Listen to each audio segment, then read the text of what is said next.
ਸਤਿ ਸ਼੍ਰੀ ਅਕਾਲ Punjabi radio USA ਸੁਣ ਦੇਖ ਰਹੇ ਸਾਰੇ ਹੀ ਸਰੋਤਿਆਂ ਤੇ ਦਰਸ਼ਕਾਂ ਨੂੰ ਨਿੱਘੀ ਜੀ ਆਇਆਂ ਨੂੰ ਸਭ ਨੂੰ ਪਿਆਰ ਭਰੀ ਸਤਿ ਸ਼੍ਰੀ ਅਕਾਲ। ਮੈਂ ਰਾਜਕਨਵੀਰ ਸਿੰਘ ਜੁੜ ਚੁੱਕੇ ਨੇ ਮੇਰੇ ਨਾਲ US ਇਮੀਗ੍ਰੇਸ਼ਨ ਦੇ ਅਟਾਰਨੀ ਜੇ ਟੇਕਿਆਣਾ ਜੀ ਅੱਜ ਦੇ ਅਪਡੇਟ ਇਮੀਗ੍ਰੇਸ਼ਨ ਪ੍ਰੋਗਰਾਮ ਦੇ ਵਿੱਚ। ਅਟਾਰਨੀ ਟੇਕਿਆਣਾ ਜੀ ਆਇਆਂ ਨੂੰ ਸਵਾਗਤ ਹੈ। ਸਤਿ ਸ਼੍ਰੀ ਅਕਾਲ ਜੀ। ਸਤਿ ਸ਼੍ਰੀ ਅਕਾਲ ਜੀ ਸਾਰਿਆਂ ਨੂੰ। ਸਾਡੇ ਅੱਜ ਦੇ ਇਸ ਪ੍ਰੋਗਰਾਮ ਨੂੰ ਤੁਹਾਡੇ ਸਾਰਿਆਂ ਤੱਕ ਪਹੁੰਚਾਉਣ 'ਚ ਸਹਿਯੋਗ ਕਰਦੇ ਨੇ ਖਾਲਸਾ ਇੰਸ਼ੋਰੈਂਸ ਏਜੰਸੀ, ਜਿਨ੍ਹਾਂ ਦੇ ਕੋਲੋਂ ਤੁਸੀਂ ਹਰ ਇੱਕ ਤਰੀਕੇ ਦੇ ਇੰਸ਼ੋਰੈਂਸ ਵੀ ਕਰਵਾ ਸਕਦੇ ਹੋ। ਇੰਸ਼ੋਰੈਂਸ ਬਾਰੇ ਪਤਾ ਕਰਨ ਲਈ ਕਾਲ ਕਰ ਸਕਦੇ ਹੋ 408 272 2500 4082722500 ਦੇ ਉੱਤੇ। ਇਸ ਮੌਕੇ ਕਵਰਡ ਕੈਲੀਫੋਰਨੀਆ ਹੈਲਥ ਇੰਸ਼ੋਰੈਂਸ ਦੀਆਂ ਐਪਲੀਕੇਸ਼ਨਸ ਦਾ ਵਕਤ ਚੱਲ ਰਿਹਾ ਆ, ਰੀਨਿਊਅਲ ਚੱਲ ਰਹੇ ਨੇ। ਜੇ ਤੁਸੀਂ ਵੀ ਕਵਰਡ ਕੈਲੀਫੋਰਨੀਆ ਹੈਲਥ ਇੰਸ਼ੋਰੈਂਸ ਲੈਣੀ ਆ, ਪਲਾਨਸ ਦੇ ਵਿੱਚ ਚੇਂਜਸ ਕਰਵਾਉਣੇ ਆ ਜਾਂ ਤੁਹਾਡੇ ਫੈਮਿਲੀ ਮੈਂਬਰਸ ਦੇ ਵਿੱਚ ਕੋਈ ਐਡ ਹੋਇਆ ਆ, ਕੋਈ ਮੂਵ ਹੋਇਆ ਆ, ਤੁਸੀਂ ਉਸ ਦੇ ਪਲਾਨਸ ਦੇ ਵਿੱਚ ਜਾਣਕਾਰੀ ਹਾਸਲ ਕਰਨੀ ਹੈ, ਕਾਲ ਕਰੋ 4082722500। ਟੇਕਿਆਣਾ ਇਮੀਗ੍ਰੇਸ਼ਨ ਲਾ ਫਰਮ US ਇਮੀਗ੍ਰੇਸ਼ਨ ਦਾ ਹੋਵੇ ਕਿਸੇ ਵੀ ਤਰੀਕੇ ਦਾ ਕੰਮ, ਕਾਲ ਅਟਰਨੀ ਜੇ ਟੇਕਿਆਣਾ 415 909 0500 3 4159090503 ਤੇ ਜਸਪਾਲ ਸਿੰਘ ਯੂਬਾ ਸਿਟੀ। ਇਹਨਾਂ ਸਾਰਿਆਂ ਦਾ ਧੰਨਵਾਦ। ਜੇਕਰ ਤੁਸੀਂ ਜਾਂ ਕੋਈ ਹੋਰ ਕਾਰੋਬਾਰ ਇਸ ਪ੍ਰੋਗਰਾਮ ਨੂੰ ਸਪਾਂਸਰ ਕਰਨਾ ਚਾਹੁੰਦੇ ਹੋ, ਸੰਪਰਕ ਕਰ ਸਕਦੇ ਹੋ ਨੰਬਰ 408 722 7698 ਦੇ ਉੱਤੇ। ਅਟਾਰਨੀ ਟੇਕਿਆਣਾ ਜੀ, ਗੱਲਬਾਤ ਦੀ ਸ਼ੁਰੂਆਤ ਕਰਦੇ ਹਾਂ। ਅੱਜ ਆਪਾਂ ਕਿਹੜੇ ਟੌਪਿਕ ਦੇ ਉੱਤੇ ਗੱਲਬਾਤ ਕਰਾਂਗੇ ਜੀ? ਅੱਜ ਜੀ ਆਪਾਂ ਆਪਣੇ ਕੋਰਟ ਰੂਮ ਬਾਰੇ ਗੱਲ ਕਰਾਂਗੇ। ਅਸਾਈਲਮ ਦੇ ਜਿਹੜੇ ਮੁੱਦੇ ਉੱਠਦੇ ਆ ਨਵੇਂ ਕੇਸਾਂ ਦੇ ਵਿੱਚ, ਤੇ ਉਹਦੇ ਬਾਰੇ ਡਿਸਕਸ਼ਨ ਕਰਾਂਗੇ, ਜਿਹਨਾਂ ਨਾਲ ਕਿ ਜਿਹੜੀ ਆਡੀਅנס ਆ, ਜਿਹਨਾਂ ਦੀਆਂ ਤਰੀਕਾਂ ਆਣੀਆਂ ਜੇ, ਉਹਨਾਂ ਨੂੰ ਪ੍ਰੈਕਟੀਕਲ ਲੈਵਲ ਤੇ ਜਿਹੜਾ ਥੋੜਾ ਜਿਹਾ ਫਾਇਦਾ ਹੋ ਸਕਦਾ। ਕਿ ਅੱਜ ਖਬਰਾਂ ਨਹੀਂ ਆਪਾਂ ਕਰਾਂਗੇ, ਅੱਜ ਸਿੱਧਾ ਹੀ ਕੀ ਹਿਸਾਬ ਚੱਲ ਰਿਹਾ ਕੋਰਟ ਰੂਮ 'ਚ, ਉਹਦੇ ਬਾਰੇ ਆਪਾਂ ਜਿਹੜੀ ਗੱਲ ਕਰਾਂਗੇ ਜੀ। ਤੇ ਇਹ ਆਪਣੇ ਸਰੋਤਿਆਂ ਨੂੰ ਦੱਸ ਦੇਈਏ ਕਿ ਮਾਫੀ ਚਾਹੁੰਦੇ ਅੱਜ ਕਾਲਸ ਜਿਹੜੀਆਂ ਉਹ ਨਹੀਂ ਲੈ ਸਕਾਂਗੇ ਕੁਛ ਰੁਝੇਵਿਆਂ ਦੇ ਕਰਕੇ, ਪਰ ਆਉਂਦੇ ਵੀਕਸ ਦੇ ਵਿੱਚ ਇਹਨਾਂ ਕਾਲਸ ਦਾ ਸਿਲਸਿਲਾ ਮੁੜ ਦੁਬਾਰਾ ਸ਼ੁਰੂ ਕਰਨ ਦੀ ਜਿਹੜੀ ਉਹ ਆਪਣੀ ਫਿਰ ਕੋਸ਼ਿਸ਼ ਹੋਊਗੀ। ਮਾਫੀ ਚਾਹੁੰਦੇ ਅੱਜ ਕਾਲਸ ਜਿਹੜੀਆਂ ਤੁਹਾਡੀਆਂ ਨਹੀਂ ਲੈ ਸਕਾਂਗੇ। ਪਿਛਲੇ ਵੀਕ ਅਟਾਰਨੀ ਟੇਕਿਆਣਾ ਜੀ ਆਪਾਂ ਗੱਲ ਕਰਦੇ ਸੀ ਨਾ ਵੀ ਸ਼ਾਇਦ ਗਵਰਨਮੈਂਟ ਸ਼ਟਡਾਊਨ ਹੋਣੀ ਆ ਤੇ ਆਹ ਹੋ ਸਕਦਾ, ਉਹ ਹੋ ਸਕਦਾ। 30 ਦਿਨ ਦੇ ਲਈ ਤਾਂ ਬਚਾਅ ਹੋ ਗਿਆ, ਨਵੰਬਰ ਤੱਕ ਬਚਾਅ ਹੋ ਗਿਆ, ਪਰ ਖਤਰਾ ਅਜੇ ਵੀ ਮੰਡਰਾ ਰਿਹਾ। ਹੁਣ ਆਪਣੇ ਕੋਲ ਸਪੀਕਰ ਕੋਈ ਨਹੀਂ ਹੈਗਾ, ਸੋ ਪਤਾ ਨਹੀਂ ਅੱਗੇ ਜਾ ਕੇ ਕੀ ਬਣਨਾ ਆ। ਸੋ ਹਾਲ ਦੀ ਘੜੀ ਤਾਂ ਬਚਾਅ ਹੋ ਗਿਆ, ਬਟ ਵੀ ਡੋਂਟ ਨੋ ਅੱਗੇ ਕੀ ਬਣੂਗਾ। ਜੀ ਬਿਲਕੁਲ, ਕਈ ਸੀਗੇ ਵਿਚਾਰੇ ਟੈਨਸ਼ਨਾਂ 'ਚ ਪਏ, ਤੇ ਫਰਕ ਦੇਖ ਲਓ ਕਿੰਨਾ। ਜੇ ਕਿਤੇ ਹੁਣ ਉਹਨਾਂ ਦੇ ਕੇਸ ਪਾਸ ਹੋ ਗਏ ਸਾਰਿਆਂ ਦੇ, ਤੇ ਜੇ ਆਪਣਾ ਸ਼ਟਡਾਊਨ ਹੋ ਜਾਂਦੀ, ਉਹਨਾਂ ਦੇ ਉਹੀ ਚੱਕ ਕੇ 25-26 'ਚ ਮਾਰਨੇ ਸੀਗੇ, ਤੇ ਤਰੀਕ ਜਿਹੜੀ ਉਹਨਾਂ ਦੀ ਪੈ ਗਈ, ਤੇ ਚਲੋ ਸਾਡਾ ਵੀ ਕੰਮ ਘਟਿਆ ਥੋੜਾ ਜਿਹਾ ਜੀ ਜੀ ਉਹਦੇ ਜੀ। ਨਹੀਂ ਤਾਂ ਹੁਣ ਬੰਦਾ ਤਿਆਰੀ ਤਿਉਰੀ ਕਰਕੇ ਬੈਠਾ ਹੁੰਦਾ ਪੂਰੀ, ਤੇ ਕੇਸ ਜਦੋਂ 2025-26 'ਚ ਪਹੁੰਚ ਜਾਂਦਾ, ਤੇ ਉਹਦੇ ਵਿੱਚ ਵਕੀਲ ਦਾ ਵੀ ਨੁਕਸਾਨ ਆ, ਕਲਾਇੰਟ ਦਾ ਵੀ ਨੁਕਸਾਨ ਆ। ਨੁਕਸਾਨ ਇੱਦਾਂ ਕਿ ਉਹਨਾਂ ਨੇ ਅੱਜ ਦੇ ਹਿਸਾਬ ਨਾਲ ਜਿਹੜੀ ਉਹਨਾਂ ਦੀ ਚੀਜ਼ ਚੱਲਦੀ ਆ, ਪ੍ਰੋਬਲਮ ਆਉਂਦੀ ਆ। ਜੀ ਹੁਣ ਜੀ 2025-26 'ਚ ਤਾਂ ਕਿਸੇ ਨੂੰ ਨਹੀਂ ਪਤਾ ਕੀ ਸਰਕਾਰਾਂ ਦਾ ਰੋਲ ਆ, ਕਿੱਥੇ ਕੀ ਹੋਣਾ ਕੀ ਨਹੀਂ ਹੋਣਾ, ਹੈ ਨਾ। ਤੇ ਜਿੱਦਾਂ ਜਿੱਦਾਂ ਗੱਲ ਪੁਰਾਣੀ ਹੋ ਜਾਂਦੀ ਆ, ਉੱਦਾਂ ਉੱਦਾਂ ਫਿਰ ਜਿਹੜੇ ਜੱਜ ਹੋਣੀ ਆ ਉਹ ਕਹਿੰਦੇ ਆ ਕਿ ਹੁਣ ਤਾਂ ਤੇਰਾ ਖਤਰਾ ਜਿਹੜਾ ਟਲ ਗਿਆ, ਤੇ ਜਿਹੜੀਆਂ ਤਰੀਕਾਂ ਉਹ ਪੈ ਜਾਣ ਉਸ ਵੇਲੇ ਭੁਗਤ ਜਾਣ, ਉਹੀ ਸਭ ਤੋਂ ਬੈਸਟ ਹੁੰਦਾ। ਬੈਸਟ ਹੁੰਦਾ। ਚਲੋ ਹੋਪਫੁਲੀ ਗਵਰਨਮੈਂਟ ਸ਼ਟਡਾਊਨ ਨਾ ਹੋਵੇ ਤਾਂ ਭਾਈ ਇਹ ਸਿਲਸਿਲਾ ਜਿਹੜਾ ਉਹ ਚੱਲਦਾ ਰਹੇ, ਪਰ ਇਹ ਸਿਨੈਰੀਓ ਸਾਹਮਣੇ ਹੀ ਆ। ਸੋ ਹੂ ਨੋਜ਼ ਅੱਗੇ ਕੀ ਜਿਹੜਾ ਉਹ ਬਣਨਾ ਹੈ। ਤੇ ਹੁਣ ਆਪਾਂ ਕੋਰਟ ਵੱਲ ਨੂੰ ਜਿਹੜਾ ਉਹ ਵੱਧਦੇ ਹਾਂ। ਅੱਜ ਦੇ ਜਿਹੜੇ ਅਟਾਰਨੀ ਟੇਕਿਆਣਾ ਜੀ, ਜਿਹੜੇ ਪੰਜਾਬੀ ਅਸਾਈਲਮ ਦੇ ਕੇਸਿਸ ਆ, ਆਰ ਦੇ ਮੋਸਟਲੀ ਪੋਲੀਟੀਕਲ ਆ, ਰਿਲੀਜੀਅਸ ਆ, ਕੀ ਆ ਇਹਨਾਂ ਦੀ ਕੋਰਟਸ ਦੇ ਵਿੱਚ ਜ਼ਿਆਦਾ ਸਥਿਤੀ ਕਿੱਦਾਂ ਦੀ ਚੱਲ ਰਹੀ ਹੈਗੀ? ਪੰਜਾਬੀ ਕੇਸਿਸ ਜ਼ਿਆਦਾ ਜਿਹੜੇ ਹੈਗੇ ਆ ਪੋਲੀਟੀਕਲ ਓਪੀਨੀਅਨ ਵਾਲੇ ਆ, ਤੇ ਧਾਰਮਿਕ ਵਾਲੇ ਬਹੁਤ ਘੱਟ ਆ। ਮਤਲਬ ਉੱਦਾਂ ਧਰਮ ਤੇ ਰਿਲੀਜਨ ਵਾਲੇ ਜਿਹੜਾ ਕਹਿ ਲਓ, ਪੋਲੀਟਿਕਸ ਵਾਲਾ ਜਰਨਲ ਜਿਹੜਾ ਇਕੱਠਾ ਹੁੰਦਾ, ਪਰ ਜਿਹੜਾ ਪਿਓਰ ਰਿਲੀਜੀਅਸ ਅਸਾਈਲਮ ਆ ਉਹ ਘੱਟ ਆ। ਕਈ ਹੈਗੇ ਨੇ ਜਿਹੜੇ ਜਿੱਦਾਂ ਹੁਣ ਕੋਈ ਕਨਵਰਜਨ ਕਰਾਈ ਹੈ ਕਿਸੇ ਨੇ, ਰਿਲੀਜਨ ਕਨਵਰਟ ਹੁੰਦਾ, ਉਹ ਠੀਕ ਵਾਲੇ ਹੈ। ਕੇਸ ਧਾਰਮਿਕ ਮੁੱਦਿਆਂ ਤੇ ਜਿਹੜੇ ਧਾਰਮਿਕ ਮੁੱਦਿਆਂ ਤੇ ਕਈ ਹੈਗੇ ਜਿਹੜੇ ਜਾਤਵਾਦ ਨੂੰ ਲੈ ਕੇ ਜਿਹੜਾ ਕੇਸ ਹੁੰਦਾ, ਕੋਈ ਦਲਿਤ ਆ, ਚਮਾਰ ਆ, ਉਹਲੇ ਜਿਹੜੇ ਲੋਅਰ ਕਾਸਟ ਜਿਹਨੂੰ ਕਹਿੰਦੇ ਇੰਡੀਆ ਦੇ ਵਿੱਚ, ਜਿਹਨਾਂ ਨਾਲ ਧੱਕਾ ਹੁੰਦਾ, ਉਹਨਾਂ ਦੇ ਕੇਸ ਜਿਹੜੇ ਹੈਗੇ ਆ ਉਹ ਹੈਗੇ ਆ। ਤੇ ਉਹ ਐਕਚੁਅਲੀ ਜਿਹਨਾਂ ਨੂੰ ਨਹੀਂ ਪਤਾ, ਉਹ ਜਿਹੜੇ ਕੇਸ ਆ ਨਾ, ਉਹ ਕਾਫੀ ਸਿੰਪਲ ਜਿਹੜੇ ਕੇਸ ਆ। ਸਿੰਪਲ ਇਸ ਲਈ ਆ ਕਿ ਆਪਾਂ ਕਹਿੰਦੇ ਹਾਂ ਕਿ ਕੰਟਰੀ ਕੰਡੀਸ਼ਨ ਆਪਾਂ ਪੇਸ਼ ਕਰਨੇ ਆ, ਹਨਾ। ਹੁਣ ਜੀ ਕੋਈ ਜੀ ਵੀ ਮੁੱਦਾ ਉਹਦੇ ਕੰਟਰੀ ਕੰਡੀਸ਼ਨ ਕਿਸੇ ਦੇ ਸਿਰਫ 2 ਸਾਲਾਂ ਦੇ ਆ, ਕਿਸੇ ਦੇ 10 ਸਾਲਾਂ ਦੇ, 15 ਸਾਲਾਂ ਦੇ, 20 ਸਾਲਾਂ ਦੇ ਹੋਊਗੇ, ਹਨਾ, 80, 84, 90 ਦੇ। ਤੇ ਜਿਹੜਾ ਜਾਤਵਾਦ ਵਾਲਾ, ਇਹਦੇ ਕੰਟਰੀ ਕੰਡੀਸ਼ਨ ਹੈਗੇ ਹਜ਼ਾਰਾਂ ਸਾਲਾਂ ਦੇ। ਇਹਦੀ ਮਤਲਬ ਕੋਈ ਪ੍ਰੋਬਲਮ ਨਹੀਂ ਕਦੀ ਵਕੀਲ ਨੂੰ ਆਣੀ। ਜਿਹੜੇ ਮਰਜ਼ੀ ਮੌਕੇ ਤੇ ਜਿੰਨਾ ਮਰਜ਼ੀ ਹੁਣ ਕਹਿ ਲਓ ਆਪਣੇ ਸਮਾਜ ਦੀਆਂ ਤਾਰੀਫਾਂ ਕਰ ਲਓ, ਜੋ ਮਰਜ਼ੀ ਕਰ ਲਓ, ਪਰ ਜਿਹੜੇ ਮਰਜ਼ੀ ਮੌਕੇ ਤੇ ਤੁਸੀਂ ਵਾਪਸ ਜਾ ਕੇ ਦੇਖੋ, ਇਹ ਵਿਤਕਰਾ ਭੇਦਭਾਵ ਜਿਹੜਾ ਚੱਲਦਾ ਹੀ ਆਇਆ ਤੇ ਚੱਲਦਾ ਹੀ ਰਹਿਣਾ। ਤੇ ਇਹਦੇ ਵਿੱਚ ਕਈ ਵਾਰੀ ਹਾਸੇ ਵਾਲੀ ਗੱਲ ਏਦਾਂ ਕਿ ਜੱਜਾਂ ਨੂੰ ਨਾ ਕਈ ਵਾਰੀ ਜਾਣ ਬੁੱਝ ਕੇ ਆਪਾਂ ਨਾਲ ਜਿਹੜੀ ਮੈਟਰੀਮੋਨੀਅਲ ਨਹੀਂ ਜਿੱਦਾਂ ਹੁੰਦੀ, ਮੈਟਰੀਮੋਨੀਅਲ ਜਿੱਦਾਂ ਅਖਬਾਰਾਂ 'ਚੋਂ ਜੀ। ਆਰਟੀਕਲ ਆਹ ਵਾਲੀ ਉਹ ਕਹਿੰਦਾ ਜੀ ਬ੍ਰਾਹਮਣ ਨੇ ਬ੍ਰਾਹਮਣ ਕੁੜੀ ਚਾਹੀਦੀ ਆ, ਜੱਟ ਨੂੰ ਜੱਟ ਕੁੜੀ ਚਾਹੀਦੀ ਆ, ਸਾਰਾ ਲਿਖਿਆ ਤਾਂ ਤੇ ਉਹ ਸਰਕਾਰੀ ਵਕੀਲ ਕੁਐਸਚਨ ਕਰਦਾ ਕਿ ਇਹਦੀ ਰੈਲੀਵੈਂਸ ਕੀ ਹੈਗੀ ਆ, ਕਿ ਆਹ ਕਿਉਂ ਜਮ੍ਹਾਂ ਕਰਾਇਆ ਨਾ, ਤੇ ਉਹਨੂੰ ਕਿਹਾ ਕਿ ਇਹਨੂੰ ਤਾਂ ਜਮ੍ਹਾਂ ਕਰਾਇਆ ਕਿ ਇਹ ਤੁਹਾਨੂੰ ਦੱਸਣਾ ਚਾਹਿਆ ਕਿ ਉਰੇ ਆ ਕੇ ਬਾਹਰ ਆ ਕੇ ਲੋਕੀ ਜਦੋਂ ਉਹਨਾਂ ਨਾਲ ਧੱਕਾ ਹੁੰਦਾ ਉਹ ਕਹਿੰਦੇ ਸਾਡੇ ਨਾਲ ਡਿਸਕ੍ਰਿਮੀਨੇਟ ਕਰਦੇ ਆ, ਕਿ ਸਾਨੂੰ ਅਲੱਗ ਕਰਦੇ ਆ, ਪਰ ਜਦੋਂ ਆਹੀ ਚੀਜ਼ ਆ ਜਿਹੜੀ ਆਪ ਆਪਣੇ ਲੈਵਲ ਤੇ ਆ, ਉਦੋਂ ਨਹੀਂ ਉਹਨਾਂ ਨੇ ਝਾਂਤੀ ਮਾਰਨੀ, ਕਿ ਉਦੋਂ ਉਹਨਾਂ ਨੇ ਕਹਿਣਾ ਕਿ ਜਿਹੜਾ ਥੱਲੇ ਜਾਤ ਵਾਲਾ ਵਾ ਉਹ ਮੇਰੇ ਤੋਂ ਥੱਲੇ ਆ, ਮੇਰੀ ਕਿਉਂਕਿ ਜਿਹੜੇ ਧਰਮ 'ਚ ਮੈਂ ਪੈਦਾ ਹੋਇਆ ਜਾਂ ਜਿਹੜੀ ਸੁਸਾਇਟੀ ਜਿਹੜੇ ਕਲਾਸ ਲੈਵਲ ਤੇ ਮੈਂ ਪੈਦਾ ਹੋਇਆ, ਸਾਡੀ ਜਾਤ ਜਿਹੜੀ ਉੱਪਰ ਆ ਉਹਨੂੰ ਕਹਿੰਦੇ class discrimination. Speaking of which actually ਸਾਡਾ ਅੱਜ 12 ਵਜੇ ਇੱਕ ਆਹੀ ਕਲਾਸ ਬੇਸ ਤੇ ਇੱਕ ਡਿਸੀਜਨ ਆਣਾ ਵਾ, ਠੀਕ ਹੈ। ਜੱਜ ਈਲਾ ਡੈਸਿਸ ਨੇ ਡਿਸੀਜਨ ਦੇਣਾ, ਤੇ ਸਿੰਪਲੀ ਇੱਕ ਜਿਹੜਾ ਸੀਗਾ ਕਲਾਸ ਬੇਸ ਹੁੰਦਾ ਕਿ ਜਾਤ ਵੀ ਨਹੀਂ ਉਹਨਾਂ ਦੀ ਫਰਕ ਸੀਗੀ, ਧਰਮ ਵੀ ਸੇਮ ਸੀਗਾ, ਪੂਰਾ ਸਾਰਾ ਕੁਝ ਸੇਮ ਸੀਗਾ। ਸਿਰਫ ਜਿਹੜਾ ਕਹ ਲਓ ਇਨਕਮ ਲੈਵਲ ਸੀਗਾ ਜਿਹੜਾ ਕਿ ਪੈਸਿਆਂ ਕਰਕੇ ਕਿ ਉਹ ਕਹਿੰਦੇ ਸਾਡੀ ਉੱਚੀ ਫੈਮਿਲੀ ਹੈ, ਤੇਰੀ ਨੀਵੀਂ ਫੈਮਿਲੀ ਹੈ, ਸਿਰਫ ਇਹ ਮੁੱਦਾ ਸੀਗਾ। ਐਲੀਟਿਜ਼ਮ ਆ ਗਿਆ ਫਿਰ। ਐਲੀਟਿਜ਼ਮ ਆ ਗਿਆ, ਜਿੱਦਾਂ ਕਿ ਆਪਣਾ ਪਿੰਡਾਂ ਦੇ ਵਿੱਚ ਕਿ ਲਵ ਮੈਰਿਜ ਸੀਗੀ ਬੰਦੇ ਤੇ, ਆਹ ਵਾਲਾ ਮੁੱਦਾ ਆ ਗਿਆ ਕਿ ਸਾਡੇ ਕੋਲ ਪੈਸੇ ਤੇਰੇ ਕੋਲ ਜ਼ਿਆਦਾ, ਸਾਡਾ ਸਟੇਟਸ ਜ਼ਿਆਦਾ, ਸਾਡੀ ਉੱਠਣੀ ਬੈਠਣੀ ਤੇਰੇ ਕੋਲ ਜ਼ਿਆਦਾ ਵਾ, ਤੇ ਉਹਦੇ ਮੁੱਦੇ ਤੇ ਕੋਈ ਕੇਸ ਲਾਅ ਸੀਗਾ ਨਹੀਂ। ਕੇਸ ਲਾਅ ਤਾਂ ਨਹੀਂ ਸੀਗਾ ਕਿ ਉਹਨੂੰ ਕਹਿੰਦੇ ਆ ਮਿਊਟੇਬਿਲਿਟੀ, ਕਿ ਹੁਣ ਬੰਦਾ ਕਹਿੰਦਾ ਕਿ ਮੇਰੇ ਨਾਲ ਕਿੱਤੇ ਦੇ ਬੇਸ ਤੇ ਜੇ ਡਿਸਕ੍ਰਿਮੀਨੇਸ਼ਨ ਉਹਨਾਂ ਨੇ ਕੀਤਾ, ਮੈਂ ਕਿਸਾਨ ਸੀਗਾ, ਸਰਕਾਰੀ ਵਕੀਲ ਨੇ ਪੁੱਛਣਾ ਕਿ ਤੂੰ ਇੱਥੇ ਕੀ ਕਰਦਾ, ਉਹਨੇ ਕਹਿਣਾ ਮੈਂ ਟਰੱਕ ਚਲਾਉਣਾ, ਉਹਨੇ ਕਹਿਣਾ ਇੱਥੇ ਵੀ ਤਾਂ ਟਰੱਕ ਚਲਾਉਣਾ, ਉੱਥੇ ਵੀ ਜਾ ਕੇ ਟਰੱਕ ਚਲਾ ਫਿਰ, ਤੇ ਸਿਰਫ ਤੂੰ ਕਿਸਾਨ ਸੀਗਾ ਇਹਦੇ ਕਰਕੇ ਤੂੰ ਅਸਾਈਲਮ ਨਹੀਂ ਕਲੇਮ ਕਰ ਸਕਦਾ। ਪਰ ਜਿਹੜਾ ਹੁਣ ਇੱਕ ਬੰਦਾ ਜਾਤ 'ਚ ਕਿਸੇ 'ਚ ਪੈਦਾ ਹੋਇਆ, ਉਹ ਆਪਣੀ ਜਾਤ ਬਦਲ ਨਹੀਂ ਸਕਦਾ ਹੈ ਨਾ, ਉਹ ਦੱਸ ਸਕਦਾ ਕਿ ਇੱਦਾਂ ਇਹ ਧਰਮ ਦੇ ਹਿਸਾਬ ਨਾਲ ਹੀ ਜਿਹੜੀਆਂ ਪਹਿਲਾਂ ਸਾਈਨ ਹੁੰਦੀਆਂ।